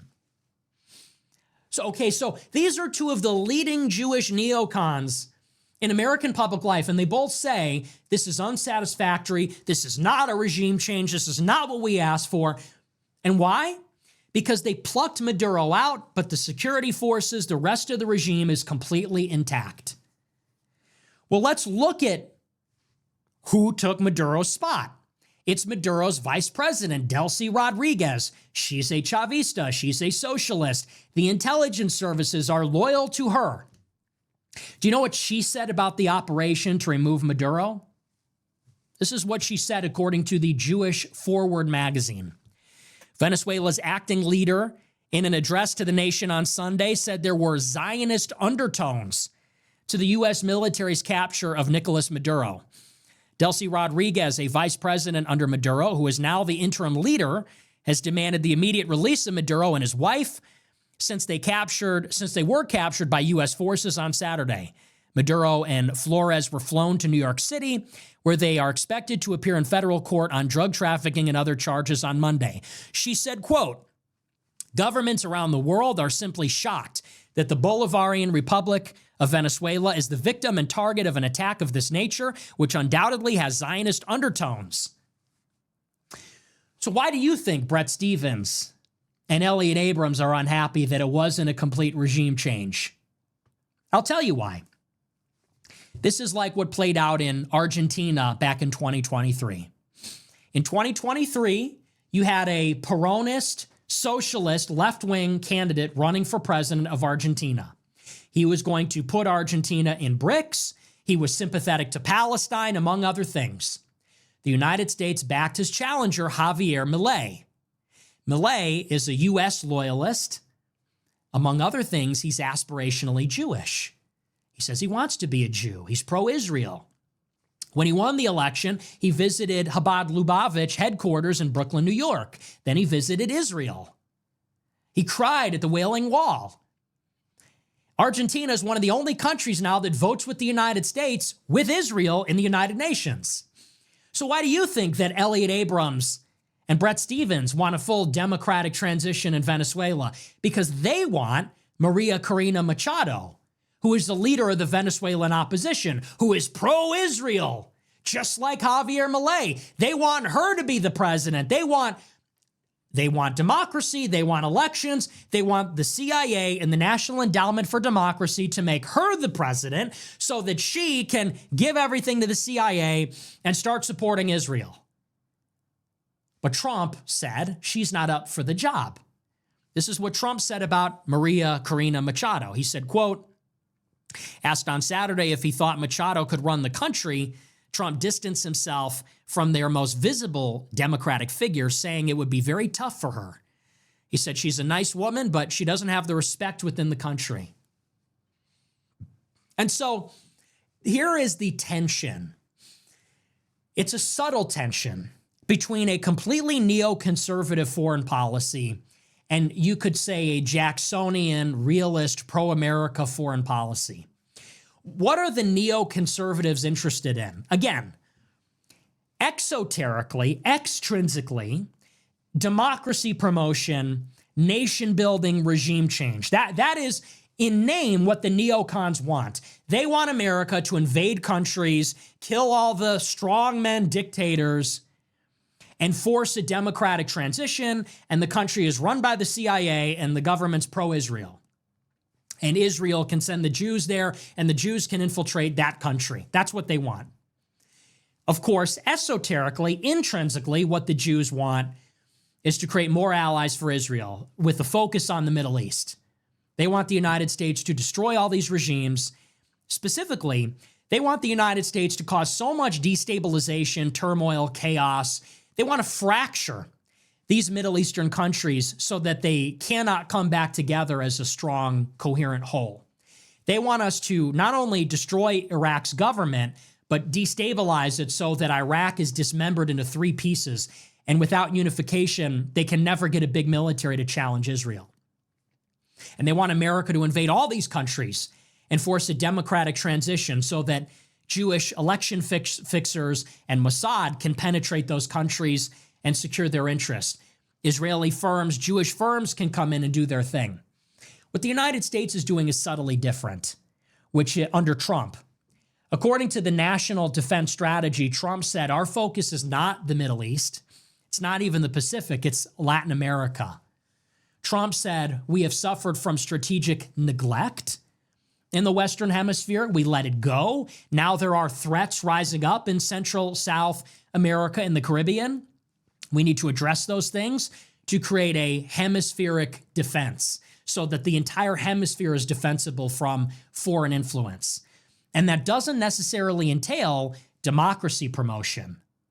We don't care if Venezuela is a democracy as long as they bow to our leaders. We don't care if their government professes liberalism as long as they are our ally. We have their resources. We can tell them what to do. And again, the difference is in focus. Israel wants to escalate in Lebanon. They want us to escalate in Syria. They want us to escalate in Iran, in Gaza, in the West Bank, in Yemen. Venezuela is not really high on their list. In the same way that Iran doesn't threaten the United States, Venezuela doesn't threaten Israel. Do they like that the Venezuelan regime is pro-Palestine? Obviously not. But they would rather the United States bomb Tehran, obviously, than bomb Caracas. And they would rather Venezuela undergo a democratic transition, a CIA coup with some Zionist puppet, than have this kind of gunboat hostage situation with the remnant of the Maduro regime. So there are some subtle differences there. With that out of the way, I want to get into the real, this is a long show.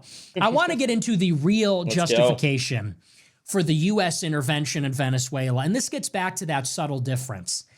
A lot of people said this is a war under false pretenses because of this pretext about drug trafficking. So it's a lie.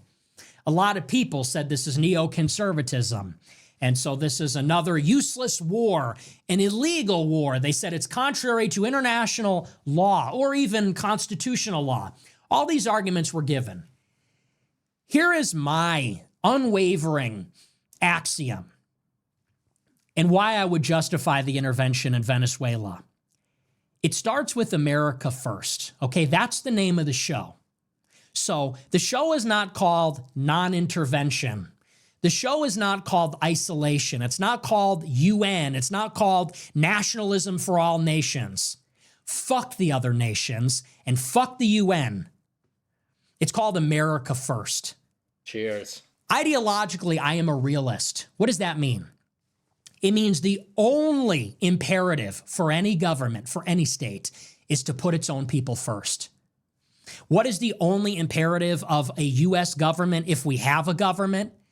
It is to ensure the safety and security and continuity of the United States of America. If it can't do that, if it isn't doing that, then it is not doing its job. That is the moral imperative. Survival is the imperative. Because if a nation doesn't survive, well, then it cannot do anything else. Just like a human being. My imperative as a human being is survival. I need to eat. I need to drink water. I need to defend myself if I'm under attack. I need to secure myself. And it goes beyond. If someone is pointing a gun at me, I shoot them first. We have houses with locks on our doors. We have situational awareness. We take precautions.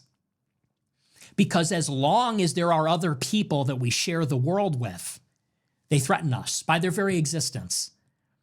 As long as there are other individuals that want the things that we want, whether it's resources, whatever, they want more, we want more, it creates a security dilemma.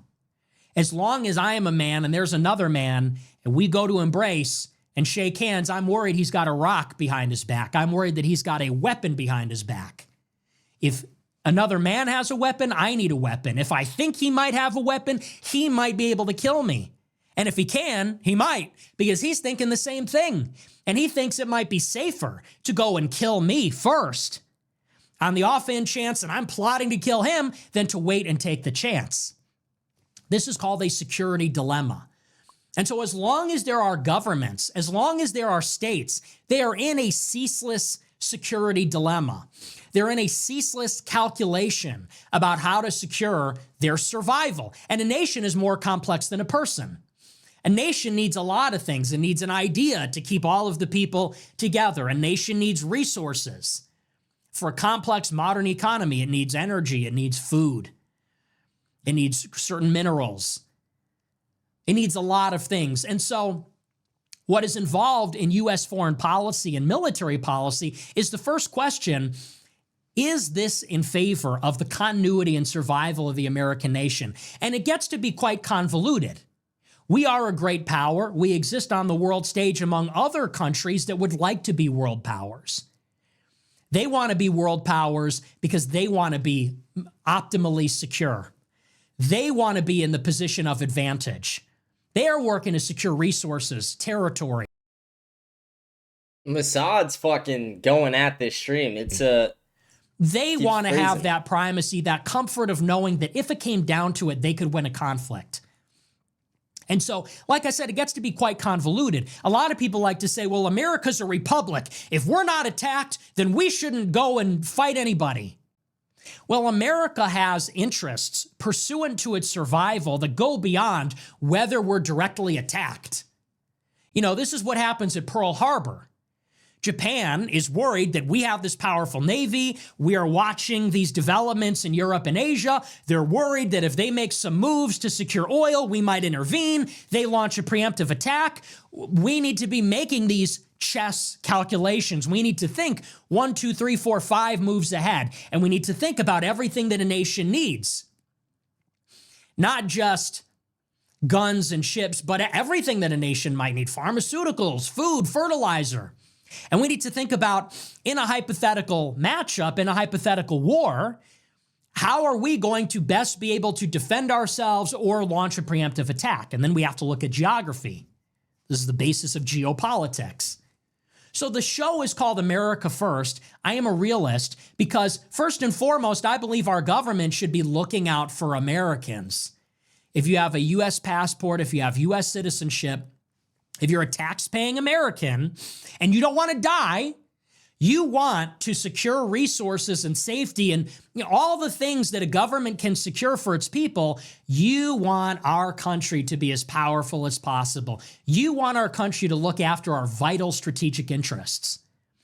And so under that premise, I believe that, yes, sometimes war is justified. Yes, interventions, some small, all the way up to a total war, are necessary. It is necessary to have nuclear weapons. It is necessary to have a giant military bases. It is necessary to have these things, actually. I'm in favor of those things as long as they are for survival, continuity, preservation of Americans.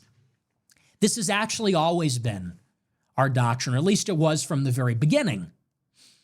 And when our founders set up the government, they took note of this. They acknowledged that our greatest asset as a fledgling republic, long before we industrialized, before we had a navy, before we had an army, before we were any kind of a power, forget about a global power, before we were even a regional power, a local power, the founding fathers knew that our great strategic asset is that we are protected by the oceans.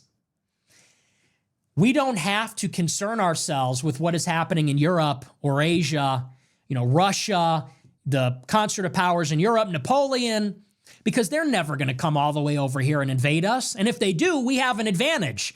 They have to cross an ocean, and that involves logistics and resupply, and it's a difficult journey.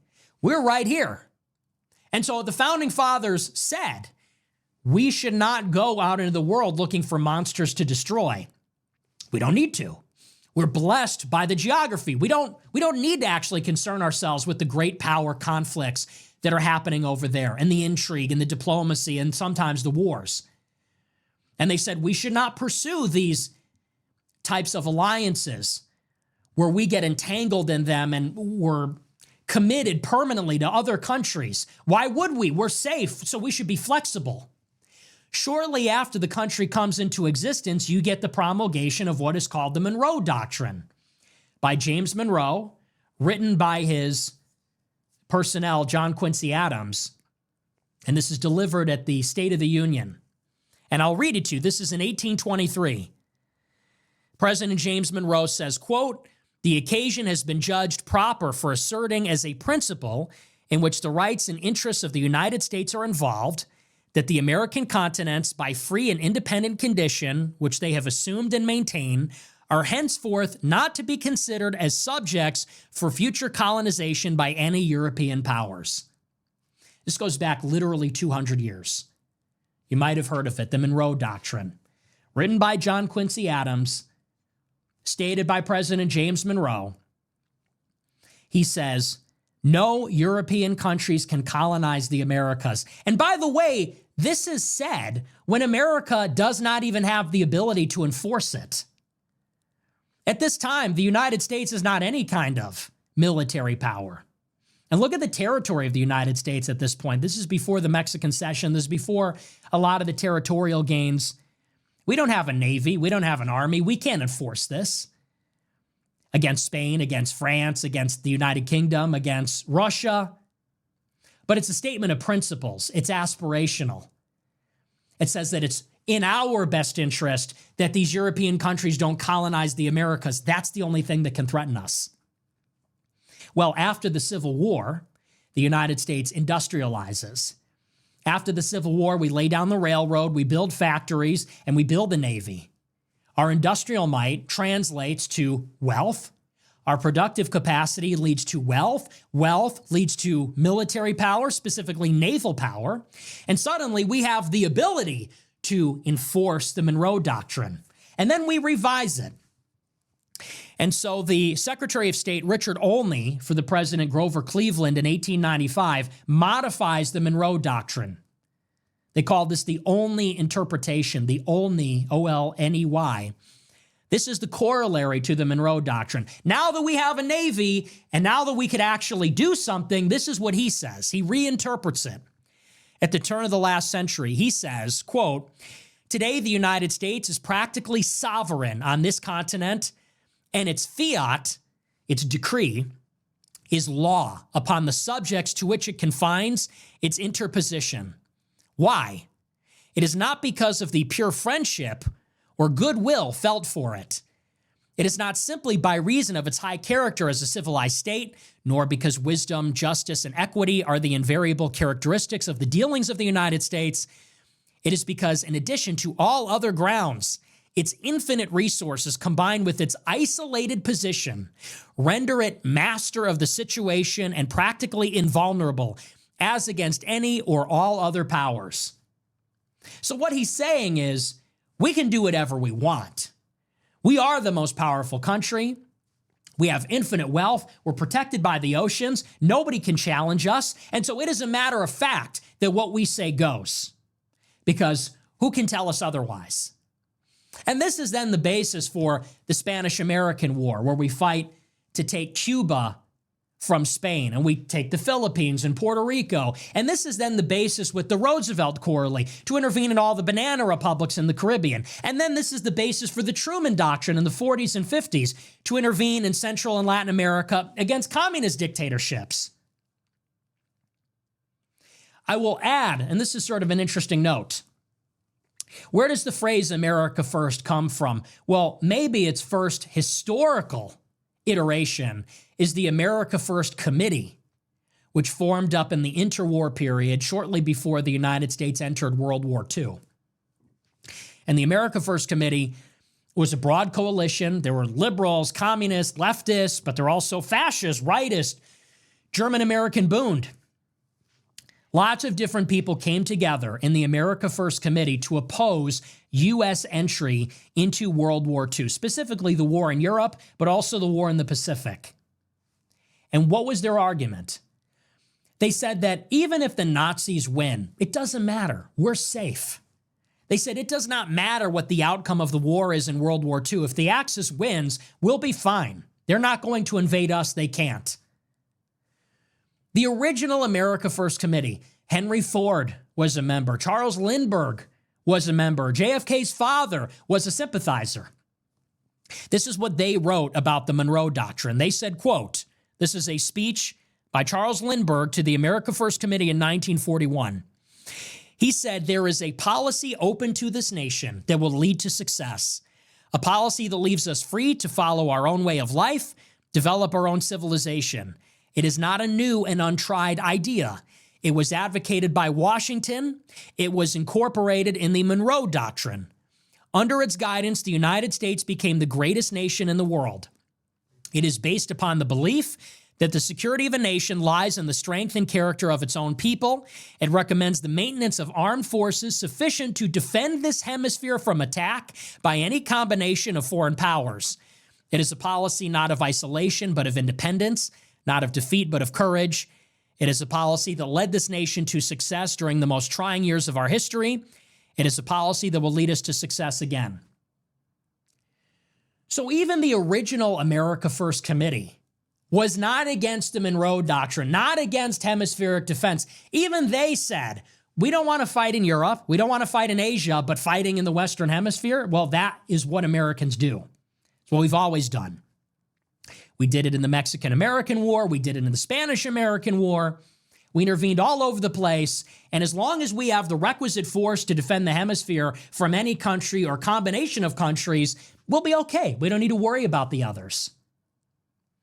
And so let's get into that strategic interest. What specifically does this mean? Practically for us. Why did the United States intervene in Cuba in the 1890s? Why did they intervene again in the 1950s and in the 1960s? Why did they intervene in some of these Central American countries? It is because a large volume of trade moves through the Gulf of Mexico and the Caribbean Sea. Something like 40% in terms of volume, not dollar value, of American shipping goes through the Gulf of Mexico. And it goes through narrow choke points between Mexico and Cuba, between Cuba and Florida. How far is Cuba from Florida? It's about 90 miles. People have swam that distance. If there is a rival power in Cuba, in Venezuela, in Mexico, in any of these countries, they could reasonably threaten American shipping.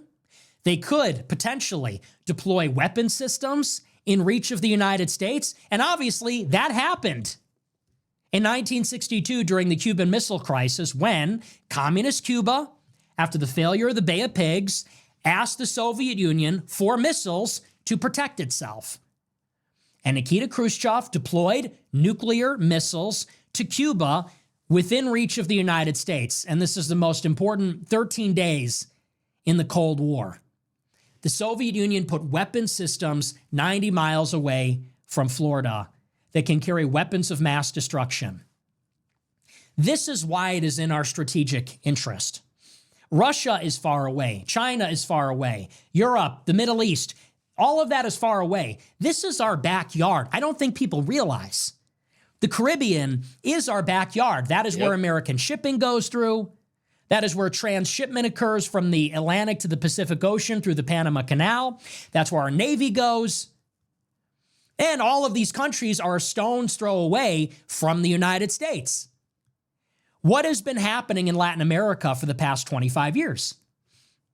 Well, ever since China entered the World Trade Organization in 2001, they have made a concerted effort to impose their will in Latin America. And so what are they doing? They have enrolled the majority of Latin American countries in the Belt and Road Initiative. So they're building infrastructure in Latin American countries. Infrastructure like what? Deep water ports. They're building ports in Jamaica, in Mexico, in Cuba, in Venezuela, in Peru, in Ecuador, in Argentina. They're building ports. Why does that matter? The same deep water ports that can harbor, let's say, some of the largest commercial shipping vessels, the largest,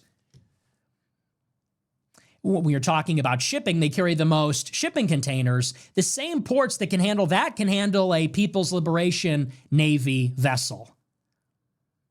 And what can you carry even on a commercial shipping vessel? You can carry a containerized missile system. What China has invented is a shipping container that contains an intermediate range missile launching platform. And it looks like a shipping container. It looks like any shipping container you see on a truck, on a barge. And inside of it concealed is a missile launch platform. You can put those on a commercial ship. And so there have been studies done by the Center for Strategic International Studies. They say that there are up to 38 ports China has all over the Caribbean, all over Latin America. They call it dual-use infrastructure. It's infrastructure that can be used for commercial purposes, but also have the capability to have military purposes also. In terms of data collection, power projection, they could theoretically have a military vessel there. 38 of them, and some of them strategically placed in the Caribbean. And if you look at what is happening over in China, everybody knows that the clock is running out on a Chinese invasion of Taiwan. Xi Jinping and Beijing have said they have set a deadline for 2027. That is the latest or the earliest that they want to be prepared for China to invade Taiwan. So what? Why does that matter, people say? We have contained China for years by controlling a chain of islands that stretches from Japan in the north all the way down to Malaysia in the south and includes Taiwan. We have effectively boxed China in, controlling islands, making it so that the only way China can access the Pacific Ocean is through small choke points. Small choke points that we can monitor, that we can control. It's practical for us to do so. It's economical. If China takes Taiwan, and all signs point toward they're going to try, and they will be successful, this is a breakout. China takes Taiwan, now the whole Pacific Ocean is wide open to them. There's submarines, aircraft carriers, destroyers. It'll be difficult to monitor. It'll be difficult to deter. And once they're wide open in the Pacific, who's to say they don't deploy strategic assets into Latin America? These are countries that have an enormous amount of debt to China. China is a partner or have an interest in these infrastructure projects. These infrastructure projects can be used against the United States, whether it's ports, it could also be radar dishes, space station. Some of it acts as actually sovereign soil. And now that China is the largest trading partner for a majority of Latin American countries, they can exert considerable political pressure over all of them. So it's like I said before, the immediate loser, the immediate effect of the intervention in Venezuela is Cuba. Cuba loses the oil. Cuba loses an ally. They are forced to the table to negotiate. This is part of a shorter-term domino theory approach to break the back of some of our worst adversaries in the Caribbean and Latin America. But the big picture here is that we are in World War III. Or World War IV, however you count them. We are currently engaged in a great power struggle with China. That's what all of this is about. And what the United States is doing is getting its strategic house in order. We have neglected Latin America for 25 years. The United States has allowed China to gain a foothold, in large part because we gave up. George W. Bush was focused on the Middle East. When Obama got in office, his Secretary of State, John Kerry, said, the era of the Monroe Doctrine is over. We're not going to intervene in these countries. And so basically, while we were sleeping or while we were involved in Israel's wars, we let a dragon into our hemisphere. This is our fortress. This is our home base. This is all we got to worry about is these two continents, North and South America. That's where our trade occurs. That's where our supply chains are located. That's where our shipping happens. These are the important waterways. This is the important territory. This is what is proximate to us in our neighborhood. And while we were focused all the way over in Iraq and Afghanistan building a democracy, China was engaging in a trade offensive, an infrastructure and political offensive in these countries, peeling them away from us, planting a flag, such that if or when a breakout occurs in the Pacific, they could theoretically use it as a foothold against the United States. You don't have to worry about China if they are constrained within the first island chain. But they have global ambitions, and they just released another white paper on Latin America. And it doesn't take a rocket scientist to figure out what the end game is with these infrastructure projects that have dual use. You think this is benevolent? You think this is charitable? You think this is ideological? Like everything, it is strategic. And so if you are America first, then you understand that the U.S. government, its first and only priority is to ensure the survival of the United States. We have to secure our vital strategic interests, which are geographical, which are the waterways and territory close to the United States. We want to prevent these weapon systems from getting too close to us, whether they be containerized missile systems, nuclear missiles. We want to prevent China from getting information on us through these ports, radar dishes, whatever. We want to be prepared for the future of strategic competition with China. And so for that reason, I support this. I support the new Monroe Doctrine. What's more, it's cheap, It's quick. We got what we wanted. We got out. The last thing I'll say about all of it is, what is the future going to hold? And I said in the buildup to this operation, I said, I don't support an invasion of Venezuela. Venezuela is a big country, 29 million people. It's like about the size of Texas. The terrain is difficult. You have a lot of cities, a lot of jungle terrain. I don't think it's a good idea to put 100,000 troops in Venezuela in these guerrilla battles, fighting the remnant of the Maduro regime. I don't think that's a good idea. I don't even really think regime change is a good idea. I said last year, what I supported was the Rick Grenell deal.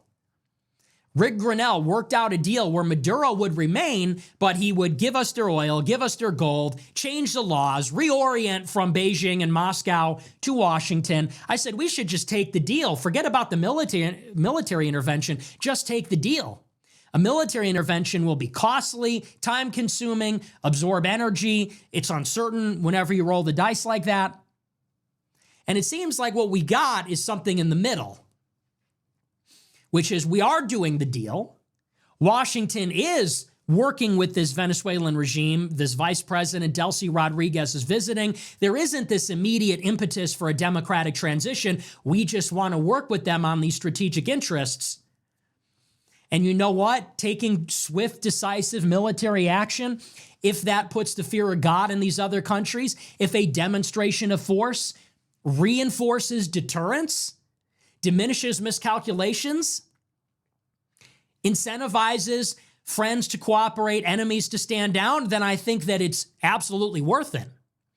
And you got to keep in mind, a lot of people, they memorize these anti-war arguments. They said, war is always bad. Anything the government does is bad. It's all bad. It's all Iraq. Iraq was a ground war with 300,000 soldiers. It's still going on today, 25 years, cost us $3 trillion. This operation lasted 2.5 hours. It maybe cost $1 billion, okay? And do the math on that. 1 billion versus 3 trillion. I saw somebody today say, it's costing us $9 million a day. Do the math. Iraq cost us 3,000 times more.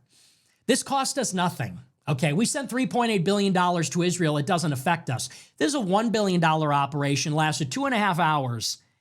If it carries with it some benefit for the United States, pressure on Canada, pressure on Cuba, reinforced deterrence, put China on notice. And here's another thing. This operation took place when the Chinese delegation was negotiating with the Maduro regime. I don't know if that was an accident. Trump seems to do this all the time. He bombed Syria when the Chinese were at Mar-a-Lago, kidnaps Maduro when they're in Caracas. It puts them on notice too. And so I'm totally in favor of it, unless, of course, it goes off the rails. And Trump did say there's not a lot of certainty here about what comes next. Initially, Trump said we will directly administer Venezuela. We're not opposed to boots on the ground. I don't like the sound of that. That sounds like an overcommitment. But if what this entails is a blockade, all we have to do is maintain a naval presence there.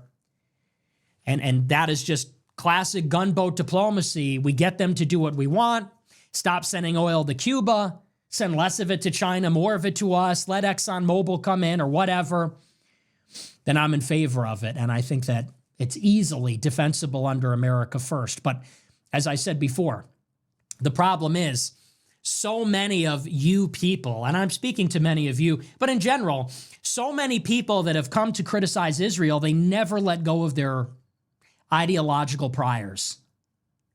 There's the last thing I'll say, then we'll get into super chats. Last thing I'll say is this. So many people got involved. You got red-pilled last year. You got red-pilled 2 years ago. I've been doing this for 10 years. Other people have been doing it longer than that. Some people got red-pilled a year ago, and they were liberal normies. Disgruntled liberal normies. And why did they come over? They said Israel's committing a genocide. That's true. It's barbaric. It has to do with Jewish supremacy. But of course, the real problem with America is that we have a Jewish oligarchy that is making us pay for it. They couldn't do it without us paying for it. And so properly understood, this has everything to do with nationalism. It's from an America First axiom. You say, how can a country put its people first if it has this parasitic class, if it has this fifth column of people that are loyal to another state and seem to be operating their own ethnic policy to rise through the ranks, gain power in the United States, and then use our country for the benefit of some other country or for the Jewish community at large. But many people that got involved are simply being manipulated by, as I said, ideological communists, liberals, Islamists. Muslims hate Israel because their homeboys are being killed. They hate America too. I saw Sneeko did an interview with Daniel Hakikajo, who's a Muslim. And, you know, he's a nice guy. I've talked to him before. I don't hate the guy. But he says to Sneeko, you know, the West has terrorized the world for 200 years. They need to be knocked down a peg. Is that America first? A Muslim with allegiance to foreign countries that has this axe to grind because of his own tribal. Is that America first? No. But it's people like that that have ideologically captured disgruntled normies. Disgruntled normies say, hey, sums up with Israel. And they're downloading all this content from disgruntled Muslims, commies.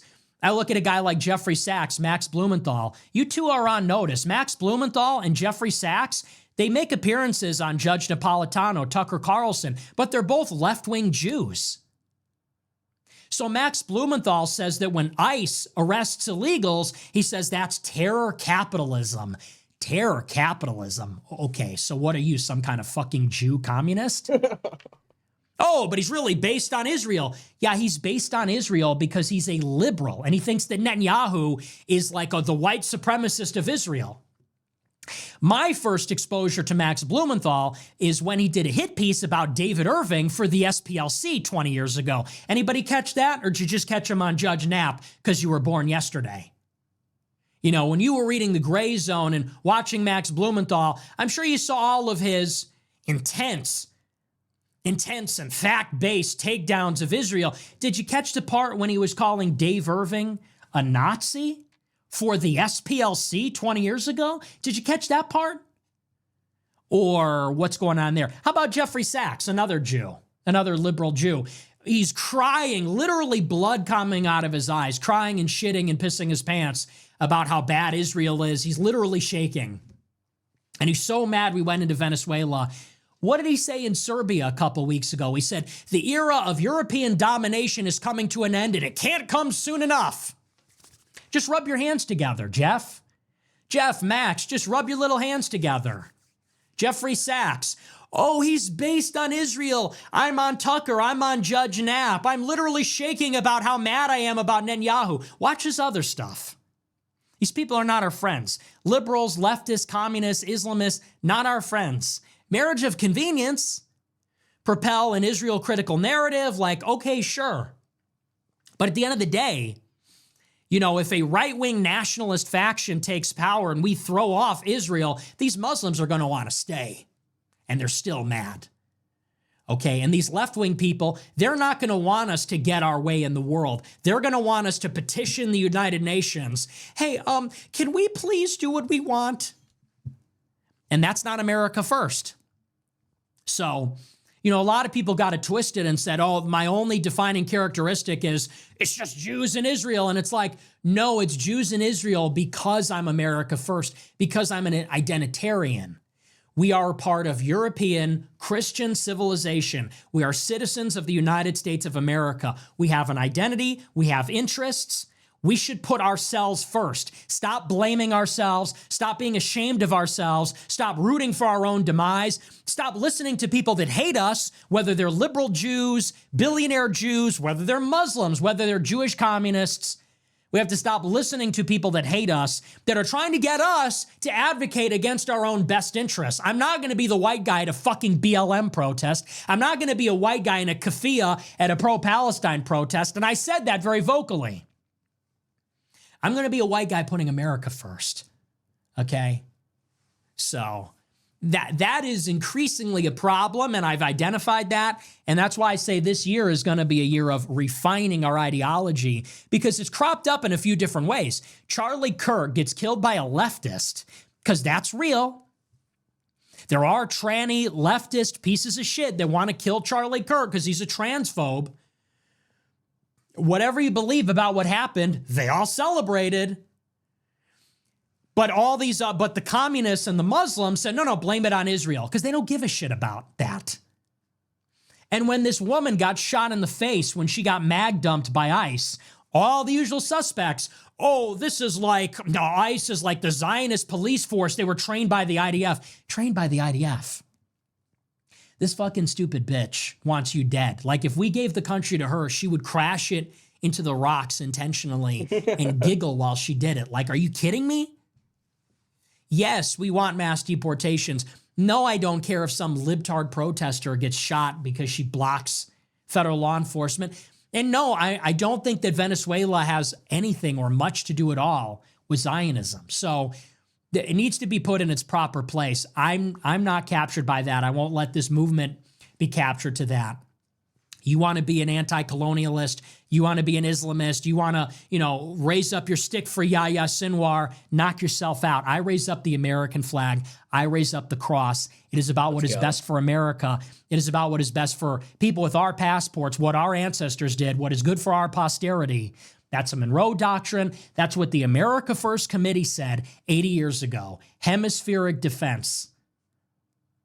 That's our strategic doctrine. So, anyway, so that's that. That is my full take on Venezuela. I think that's everything I have to say about it.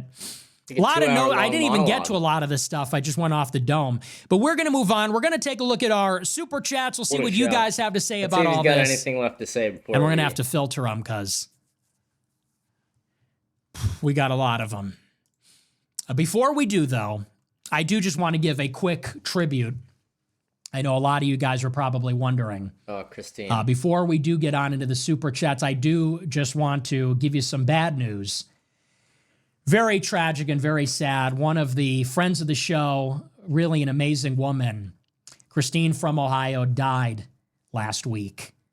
And for those that watch the show and you watch the super chats, I'm sure you knew her. She was one of the highlights of the show. Very sweet and very patriotic and very funny. And she was one of the longtime viewers of the show, and we had a very funny rapport. She was really a part of the show. Every night we'd count on Christine from Ohio. And, I hate a lot of the super chats that I get, but I really had a soft spot for her. And sadly, she was diagnosed last year with pancreatic cancer, very aggressive. I don't want to air out all her business and everything, but I'm sure some of you guys have heard of it. And it took her very quickly, in about 7 months. So I just want to say rest in peace to Christine. I don't even know her last name. We only knew her as Christine from Ohio. It's Christine Kasubiensky. So if you could say a prayer for the repose of her soul, for her family. And I have to say, I considered her a friend. Unfortunately, I never got to meet her. We were going to come out in December. She took this vacation. We were going to come out in January. And, you always think you have more time. It's so sad. We all think we have time. And she went so quickly. So it's a horrible situation. I'm praying for her family. It's a regret that I never got to go out there. And it's a shame we had these hats made for her. I'm sure she would have gotten a kick out of it. We were going to go out in January. We had these hats made. They say Ohio first, pink, Ohio state flag. They said Christine. So it's one of those things, but if you're a Christian, the comfort that you can take is knowing that she is in a better place. She is with God now. She was a good person. She knew it was coming, so I'm sure she got right with God. And we'll miss her. We'll miss her on the show. It's not going to be the same without her. So I'll try to be a little bit nicer in the spirit of Christine. I know she would have wanted it, but I'm going to miss her, She was. I know she left an impression on everybody on the show. The way that people rallied around her, donated to the GoFundMe, and went and visited her food truck, and everybody was so nice to her. It was really touching to see. It's definitely one of the better faces of the Groypers, the way we rallied around her. So anyway, so God bless her. We're praying for her. Rest in peace. We're going to miss you. And I'll put her hat over here. We'll put her up here. I'll try to be PG. I'd feel bad if it wasn't with the hat here. We'll give her a little spot, a nice little memento here. So rest in peace, Christine. We love you. We'll always love you. We'll always remember you. All right, but we're going to move on. We'll take a look at these super chats. We'll see what you guys have to say. Let's take a look. This is where they start. We'll go over to the comments. I'll watch the super chats tomorrow morning. First super chat's back. I'm going to try to get mentally prepared here. It's been a few weeks. I'd like to hope that maybe I'm, fresh, so I'm not going to crash out immediately, but who knows? I guess we got to see what the quality of the chats is. All right, let's take a look. All right, with that, that's where I'm going to stop with the stream here, because the super chats, I mean, he's got super chats for the last few weeks, and I'm sure he's going to filter them down a bit, but I can't stay up all night doing this tonight. I got to be up early tomorrow. So we're going to go over to our comments. Let me get those pulled up. Great monologue by Nick, though. I mean, 2-hour monologue. He ends it with a beautiful tribute to Christine. And for all the viewers on my show as well, please say a prayer for Christine and her family. The repose of her soul. It's extremely sad and heartbreaking. It's someone I even never met, but, I would see them online interacting with Nick. You would see the super chats. You'd hear the story. And I'm one of the people who's in the group chat that Nick Fuentes does, and you would see the way people talk about her so positively, always donating to her GoFundMe. It was consistently being shared in there. So extremely sad scenario. But I hope everyone did enjoy the reaction stream. I hope you guys enjoyed the monologue. I mean, it's great to have him back. It was great to hear his take on Venezuela. And like I said, we agreed on almost everything. I thought we would. He definitely just gives he's so much better at this than anybody else. It doesn't even compare. So I don't even try and I know I'm not at that level, so I don't even try and compare the two when it comes to that. But I like that we're ideologically aligned on almost every single issue. With that, I do want to go over to the comments. Thank you guys for tuning in. Please remember to smash the follow button, leave a comment, let me know what you think about the show. Read all the comments at the end of each show. Remember, rate the show 5 stars on Spotify. Follow me on X, follow me on Instagram. Join my Telegram channel by scanning the code up in the corner there. With that, let me get the comments pulled up here. We will start on those. We have a ton of comments, an insane amount of comments. But we're going to get through all of them. Bro's headshot accuracy is a 100%. Yeah, I mean, that was crazy. He's got aimbot in real life.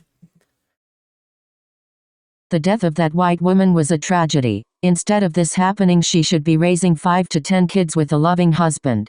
Yeah, I agree. She had a wife, not a husband, actually. If you look at her arrest record, too, terrible person. Her wife was, putting cigarettes out on the kids, and instead of, breaking up with the wife or divorcing her or whatever the fuck, she kicked the kids out of the house. Such a bitch. You gained a follower. Thank you. Welcome to the show. Hope you enjoy. We're here every day. Take calling Candace. Candace, I'm with it, LOL. It's hilarious. That was funny. That's from an old episode. 46 hours and 52 minutes. This lady brings up pagan traditions to say white people don't have culture. What race were those pagans, I wonder? Maybe Israeli? I don't think fat and ugly people should have an opinion. Couldn't agree more. Could not agree more. Especially as a mogger. Could not agree more. And if you're fat, I have no sympathy for you. There's no excuse to be fucking fat. Zero excuse to be fat. If you're a fat ass, hit the fucking treadmill, eat less, work out more. It's that fucking easy. Based comment. Best podcast. This is genuinely makes why 10-hour shifts fly listening to all your episodes, and Nick comes back today so hyped. Keep up the good work. Great work, brother. Hands pressed together. Hands pressed together. Thank you. I appreciate that. Definitely means a lot. Thank you. They deported her to the afterlife. Oh, yeah, they did. Crazy. Racist. You calling me a racist? I also want to say, I remember what I was going to say in the beginning. There's one guy in the comments that we're not reading his comments anymore, unless he cleans up his fucking act. But this guy was calling my grandma a slut. You know, like my dead great-grandmother. So we're not going to read his comments or responses anymore. And if he comments anything like that again, I'm just going to block him from commenting. I don't need fucking retards like that. Pride person, how about some news next time? Face with tears of joy. Shut the fuck up. James is just going to keep getting dogged on and outsmarted by two teenagers like me and pride person. You both are retarded, actually, so keep trying. Top 3 energy drinks? I don't really drink energy drinks. I don't even drink coffee. Like, I have water. Like, I literally pour fucking water bottles in my mug. I don't fucking know. Like, White Monster, coffee, Red Bull. Like, I have no clue. I don't drink energy drinks. I drink orange juice, I drink water, and I drink Diet Cokes. If you count Diet Coke as an energy drink, that's number one. But I don't need them. I don't even need the caffeine. I don't drink the Diet Cokes for the caffeine. I just fucking like the taste. And I don't like the taste of regular Coke really that much. I just love the taste of Diet Coke. Maybe it's the aspartame, not exactly sure. Just love it. Good job, brother. Keep speaking facts. Thank you. Appreciate you. People loved the last episode, it seems. A couple liberal douchebags didn't fucking like it, but who cares? I don't give a fuck what they care about. But the episode about self-hating white people really resonated with a lot of people, so glad to see it. This is what years of unabashed Marxism and the 2 world wars getting Christians killing Christians really set up. Look who's behind all of these problems. Shalom. Oh, trust me, I'm a step ahead of you on that one, I know. White fatigue. Shut the fuck up. Shut the fuck up. White fatigue? Blow me. Fuck you. Fucking drive off a cliff.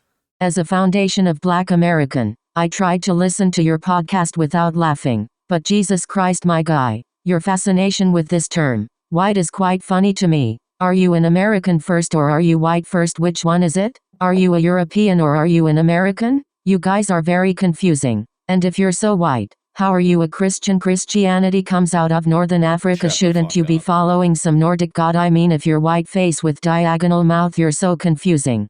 You just sound like a retard.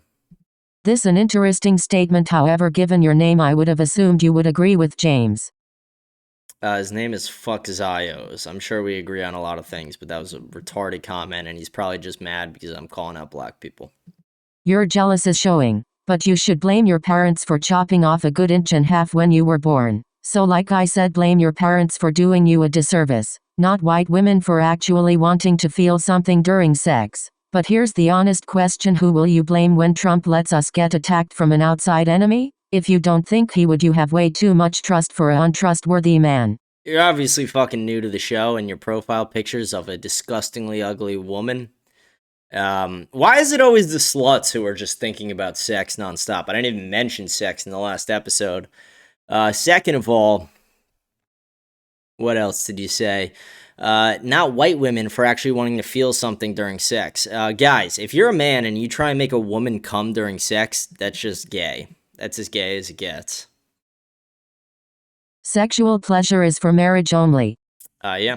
It says it in the Bible. Yeah. To you, woman who commented this, shut up, whore. No one fucking cares. Dude, women and children are first on a boat because they reproduce. Women are childbearing and children are not grown yet, haven't lived their lives. Yeah, that was a fucking joke. Oh my. I said that the reason we kicked the women and children off the Titanic is so the men could fucking figure out a solution in peace. Yeah, it was a fucking joke. You got your 7,000 shekels. It's beginning to sound like it. You just sound like a retard. Spotify is a bitch and a tool. Yeah, Spotify demonetizing the episode where I showed the ice shooting. That's not based. Are you using gay as an insult? Wow, I thought you had enough respect for gay people to not use gay as an insult. Pride person. Shame. Yeah, I mean, that whole combo is kind of fucking stupid. This is probably your best show yet. I can't stand these ignorant fat white liberal girls either. She got what she deserved. Yeah, I mean, fuck around, find out. Your teacher was right. It's amazing how she was able to see this years ago. Kidding, calm down, no need to blow up. Whichever person says white people getting together will create Nazis is stupid because the color of your skin was a thing for Nazis. Who said the next set of Nazis will care about that? Maybe they'll care about your religion. Was your teacher a woman or something? Yeah, most teachers are women, and they're retarded. Thoughts on the Iran protests? I think it's good that Christians in Iran are standing up for themselves. Yeah, I mean, obviously a lot of them are dying. I've seen some crazy videos. It's actually sad to see them die like that. I was going to give a more in-detail thing on Iran this week. I agree. It's good that they're standing up for themselves. I could agree. I mean, that's the thing they don't talk about a lot. Like, a lot of these Muslim countries do have a massive Christian population, and that's not really spoken about in the media. The one guy whose comments I'm not reading keeps, like, commenting under every fucking post saying, like, James is gay, and then, like, half the responses are to that guy, and it's like, what's the point in even, like, I'm not gonna fucking even acknowledge this person anymore. This person is... Like, I don't give a fuck if you want to call me gay or, like, shit like that. But the second you're, like, talking about my family and things like, especially, like, my dead great-grandmother, fucking die. Like, you know, no sympathy for me anymore.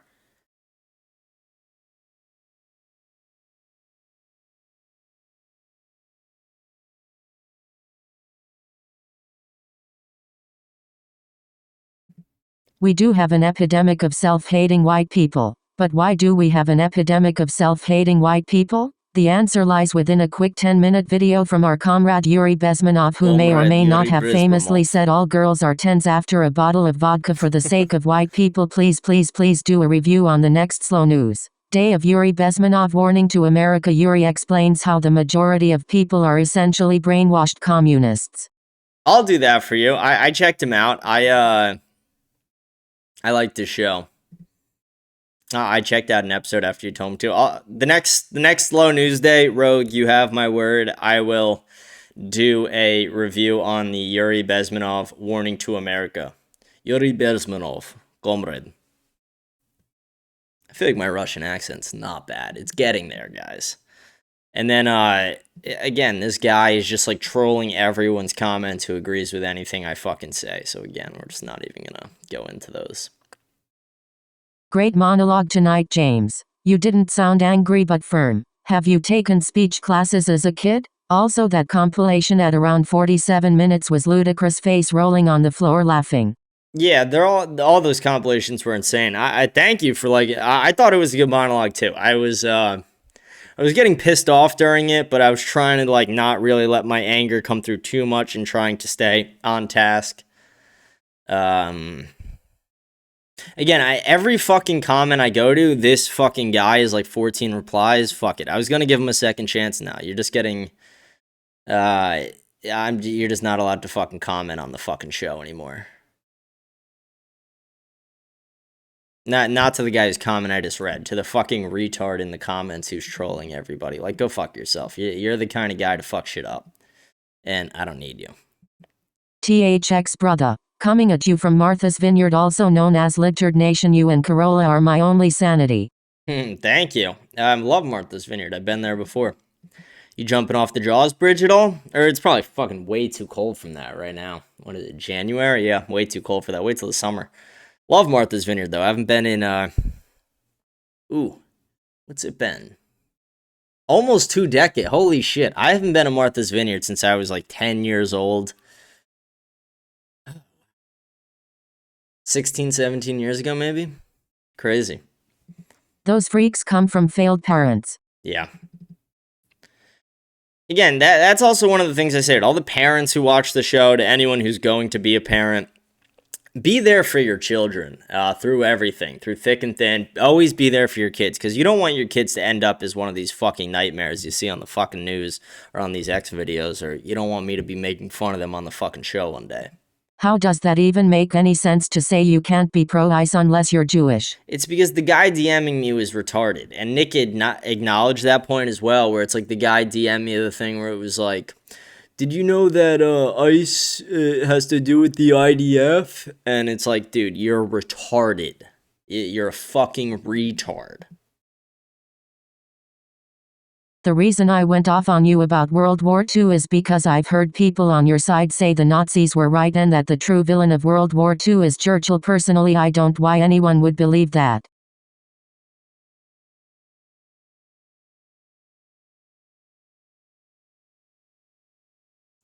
Again, there are people who troll. There are people who do genuinely believe that, I guess. But it's also like, you just have to look, was it in the United States' interest? I gave you a book to read. Read the book. When you finish the book, I'll have as deep of a discussion as you want about this subject.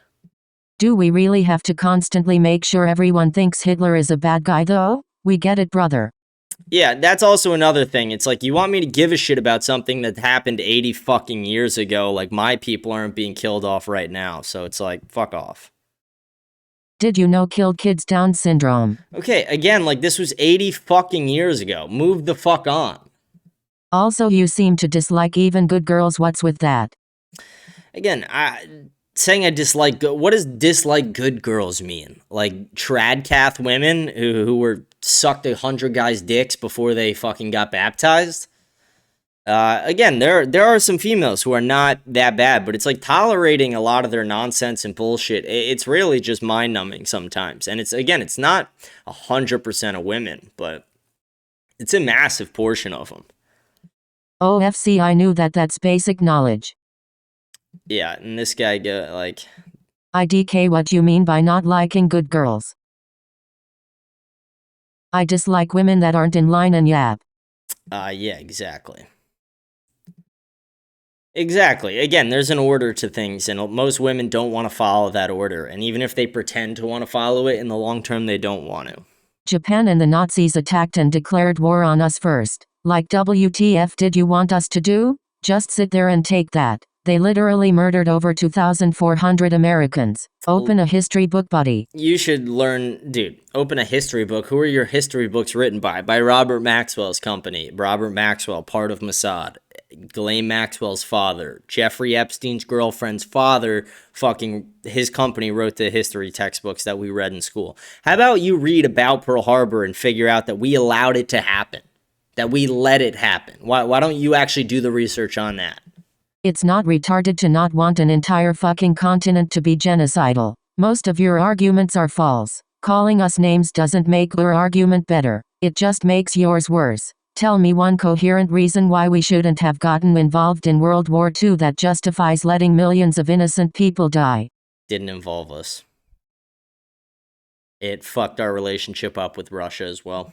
The book you're asking us to read is so flawed. Britain and France gave Hitler what he wanted repeatedly, yet he still invaded Rhineland, still annexed Austria, destroyed Czechoslovakia, and then he invaded Poland after World War II. World War II started BC. We appease him, not because we didn't appease him enough. And as for the USA, once again, the Germans declared war on us first. Hitler was happy about Pearl Harbor. Even if Churchill was wrong, Hitler and Japan drill wanted war with the US. Dude, Hitler had no plans to come and fuck the US up. I was talking to James McGine when I said the thing about the girls. Okay, great. And I answered. Go throw another gay pride parade in Tel Aviv. Hitler was funded by the same people who funded the Allies. People fighting against each other is exactly what the overlords want. Nazis were and are wrong, so was Churchill. Churchill was also a disgusting human being.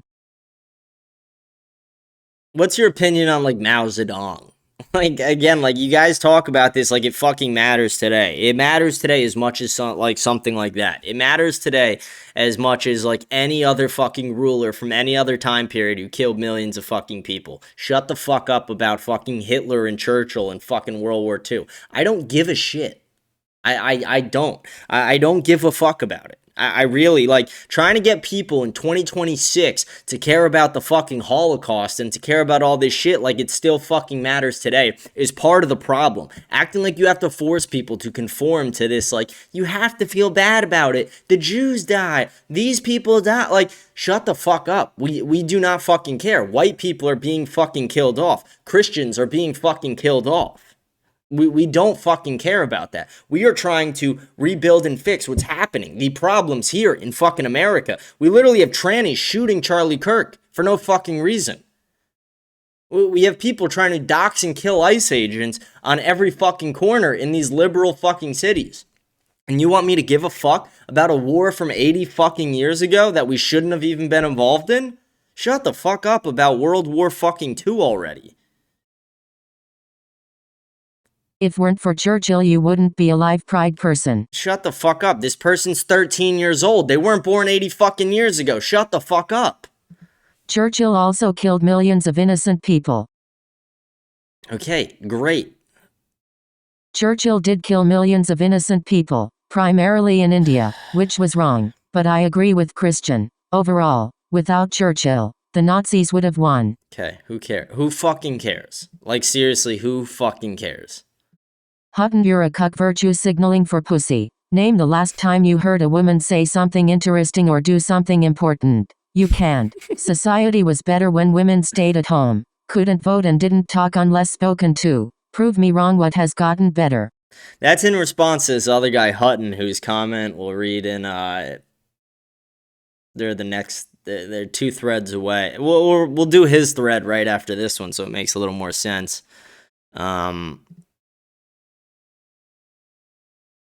Harriet Tubman was a woman who helped free countless slaves. Marie Curie helped advance medicine. Malala Yousafzai and Rosa Parks have helped fight for minority rights across the world. And lastly, women have helped ensure that roads and traffic are safer, noted by multiple studies of studied driver behavior, accident patterns, and road designs.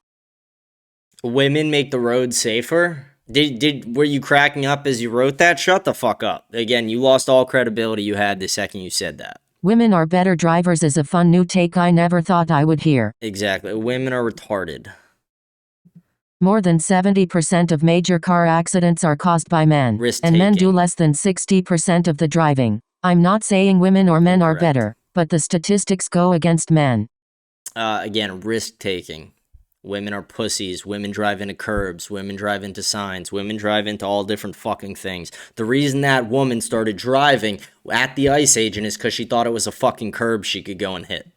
That's very interesting. Maybe it's related to men being statistically less risk-averse. Yeah, it is.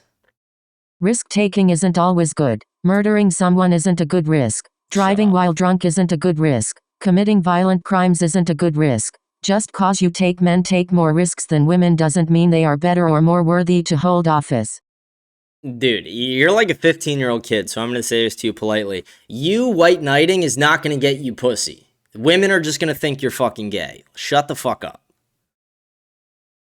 Round of applause for Jamin, who came up with a total of 4 women, 2 of which are actually still alive and only 2 of which actually helped Americans that have done something important. In addition, the 2 he mentioned that helped Americans really only helped black Americans. IDK if you're trying to get yourself an 85 Ike black queen, but I'd say you've gotta start.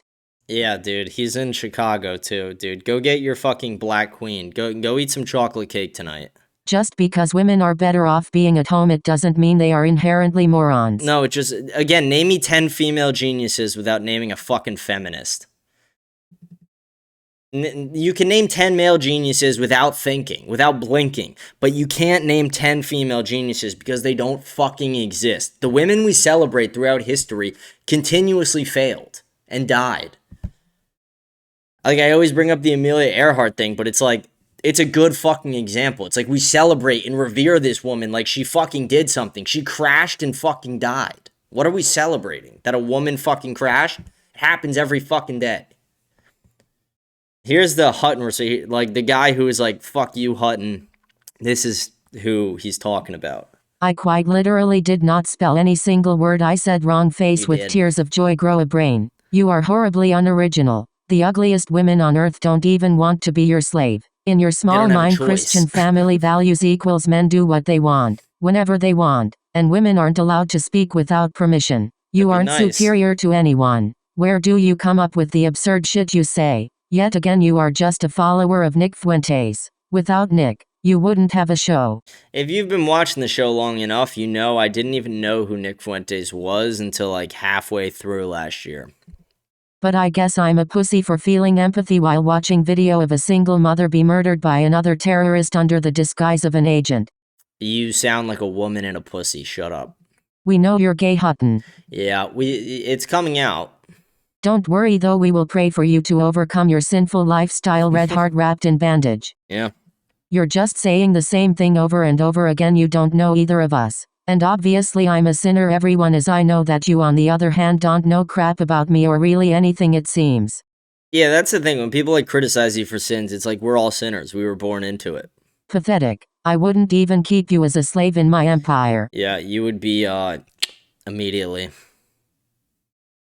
McGinn, are you James's little minion? No, he's just a wang half. Certified wang half.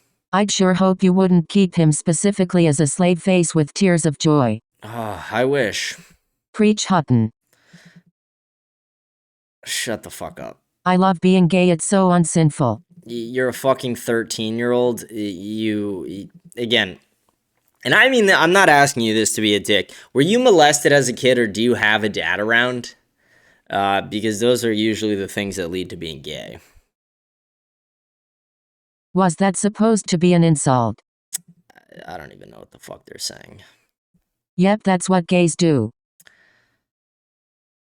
Being gay isn't wrong, and you can't justify it being wrong using a 2,000-year-old book. It's unnatural.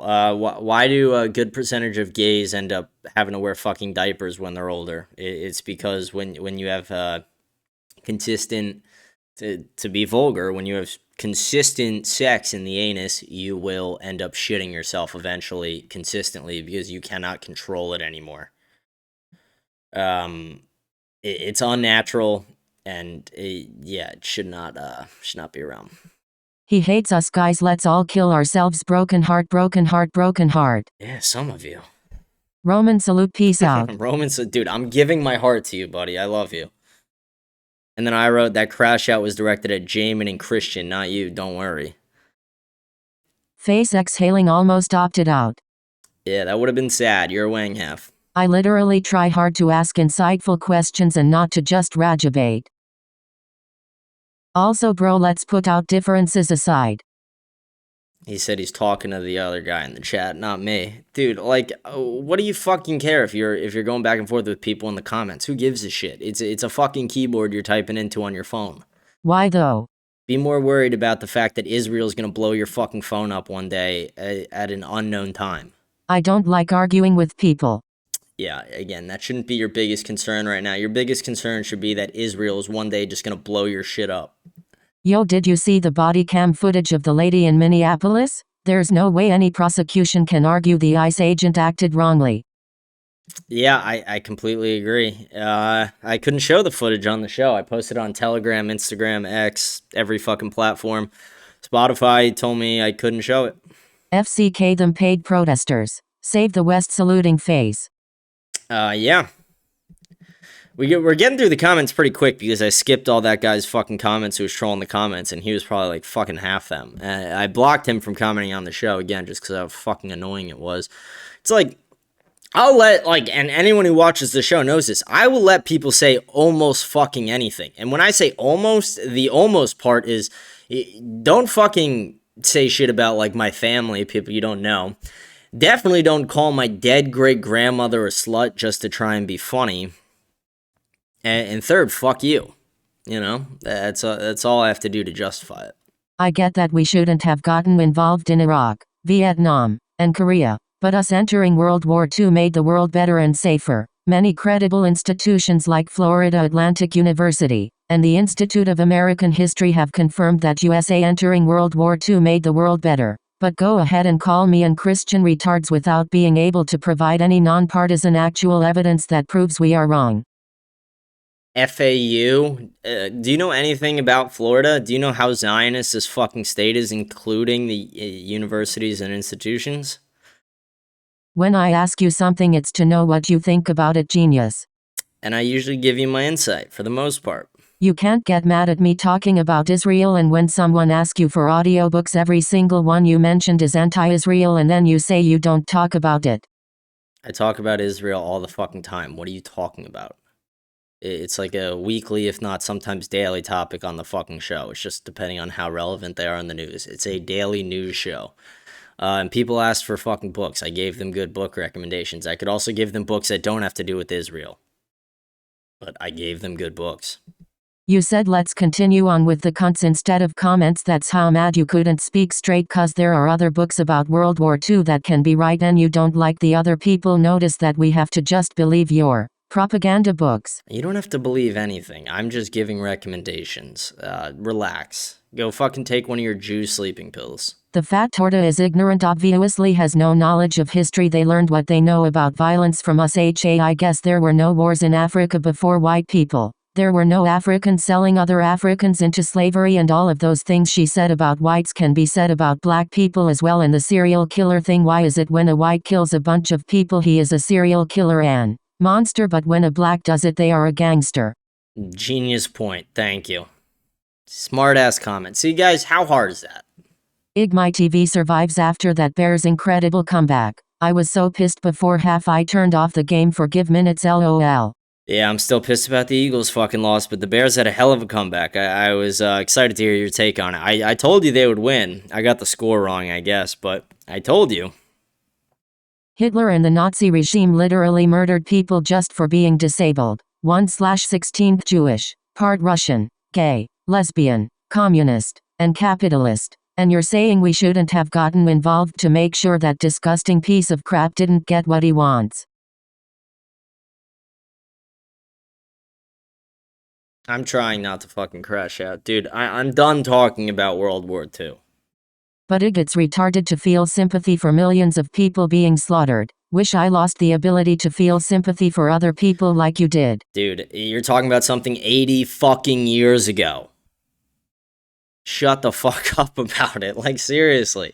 Like, do you feel sympathy for the people murdered in fucking ancient China? Do you feel sympathy for all the people murdered around the world at any fucking point? No? Just, again, you were propagandized in school to feel like you have to feel this way about World War II, and if you don't feel this way, you're a piece of shit. Like again, like, you could say, like, if your opinion is it was objectively evil and that's what you want to go with, that's fine, and we could agree on a lot of that. But my point is, telling people they have to still feel bad and care about it is retarded.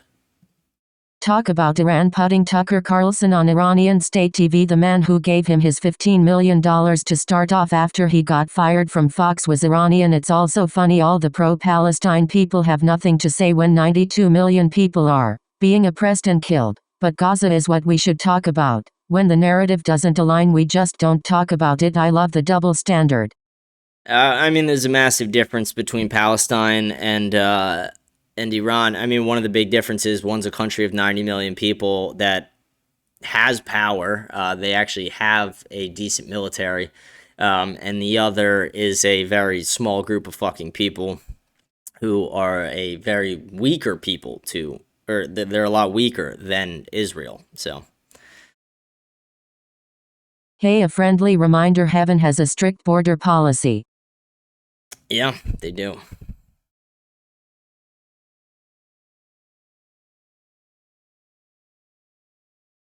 Who believes conspiracy theories? I don't even know what the fuck you're talking about. Most conspiracy theories are fucking stupid, though. Let's refresh, see if there's anything else. Alright, let's go over to YouTube. That was all the Spotify comments. Thank you guys for commenting. We haven't blocked anyone in a fucking long time. Last guy I blocked was fucking Dave. And that was, again, because he was saying some really fucking terrible, gross shit.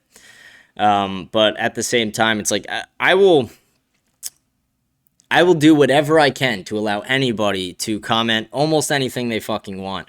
But the second it gets into, like, saying shit about my family, people you don't know, and like dead people within my family, it's like, go fuck yourself, you'll be blocked, and I won't feel bad about it, won't even fucking think about it. We're all a 23andMe test away from knowing what country we should go back to. Currently in the UK watching your show daily in my soundproof bunker, being careful not to get slashed by Aladdin on his carpet and Abu the monkey on these streets. Yeah, dude, stay safe over there. Why you anti-white? Leave liberal whites alone. You self-hating LOL. I'm anti-what? You're a fucking idiot. Dude, white liberals are self-hating douchebags. Top 5% on Spotify, but only 3 viewers on YT. Yeah, YouTube has me on a strict shadow ban right now. It's a little bit higher than 3 viewers, but yeah, strict shadow ban on YouTube, sadly. All right, let's check if we had any Rumble comments before we sign off. Nope, that's it. Holy shit. Okay, what a fucking long show. Almost 3 hours. There we go. Hope you guys enjoyed the show. Thank you guys for tuning in. I want to remind everyone to like, smash the follow button, leave a comment, let me know what you think about the show. I'll read all the comments at the end of tomorrow's show. Thank you guys for tuning in. Remember to rate the show 5 stars on Spotify. Follow me on X. Join our Telegram channel. Follow me on Instagram. Follow me on all platforms. I'm here 5 days a week. America Unfiltered with James Pascalides. With that, I'm going to sign off today. Hope you guys do have a blessed day, a blessed night. Thank you, and I will see you guys again on Tuesday.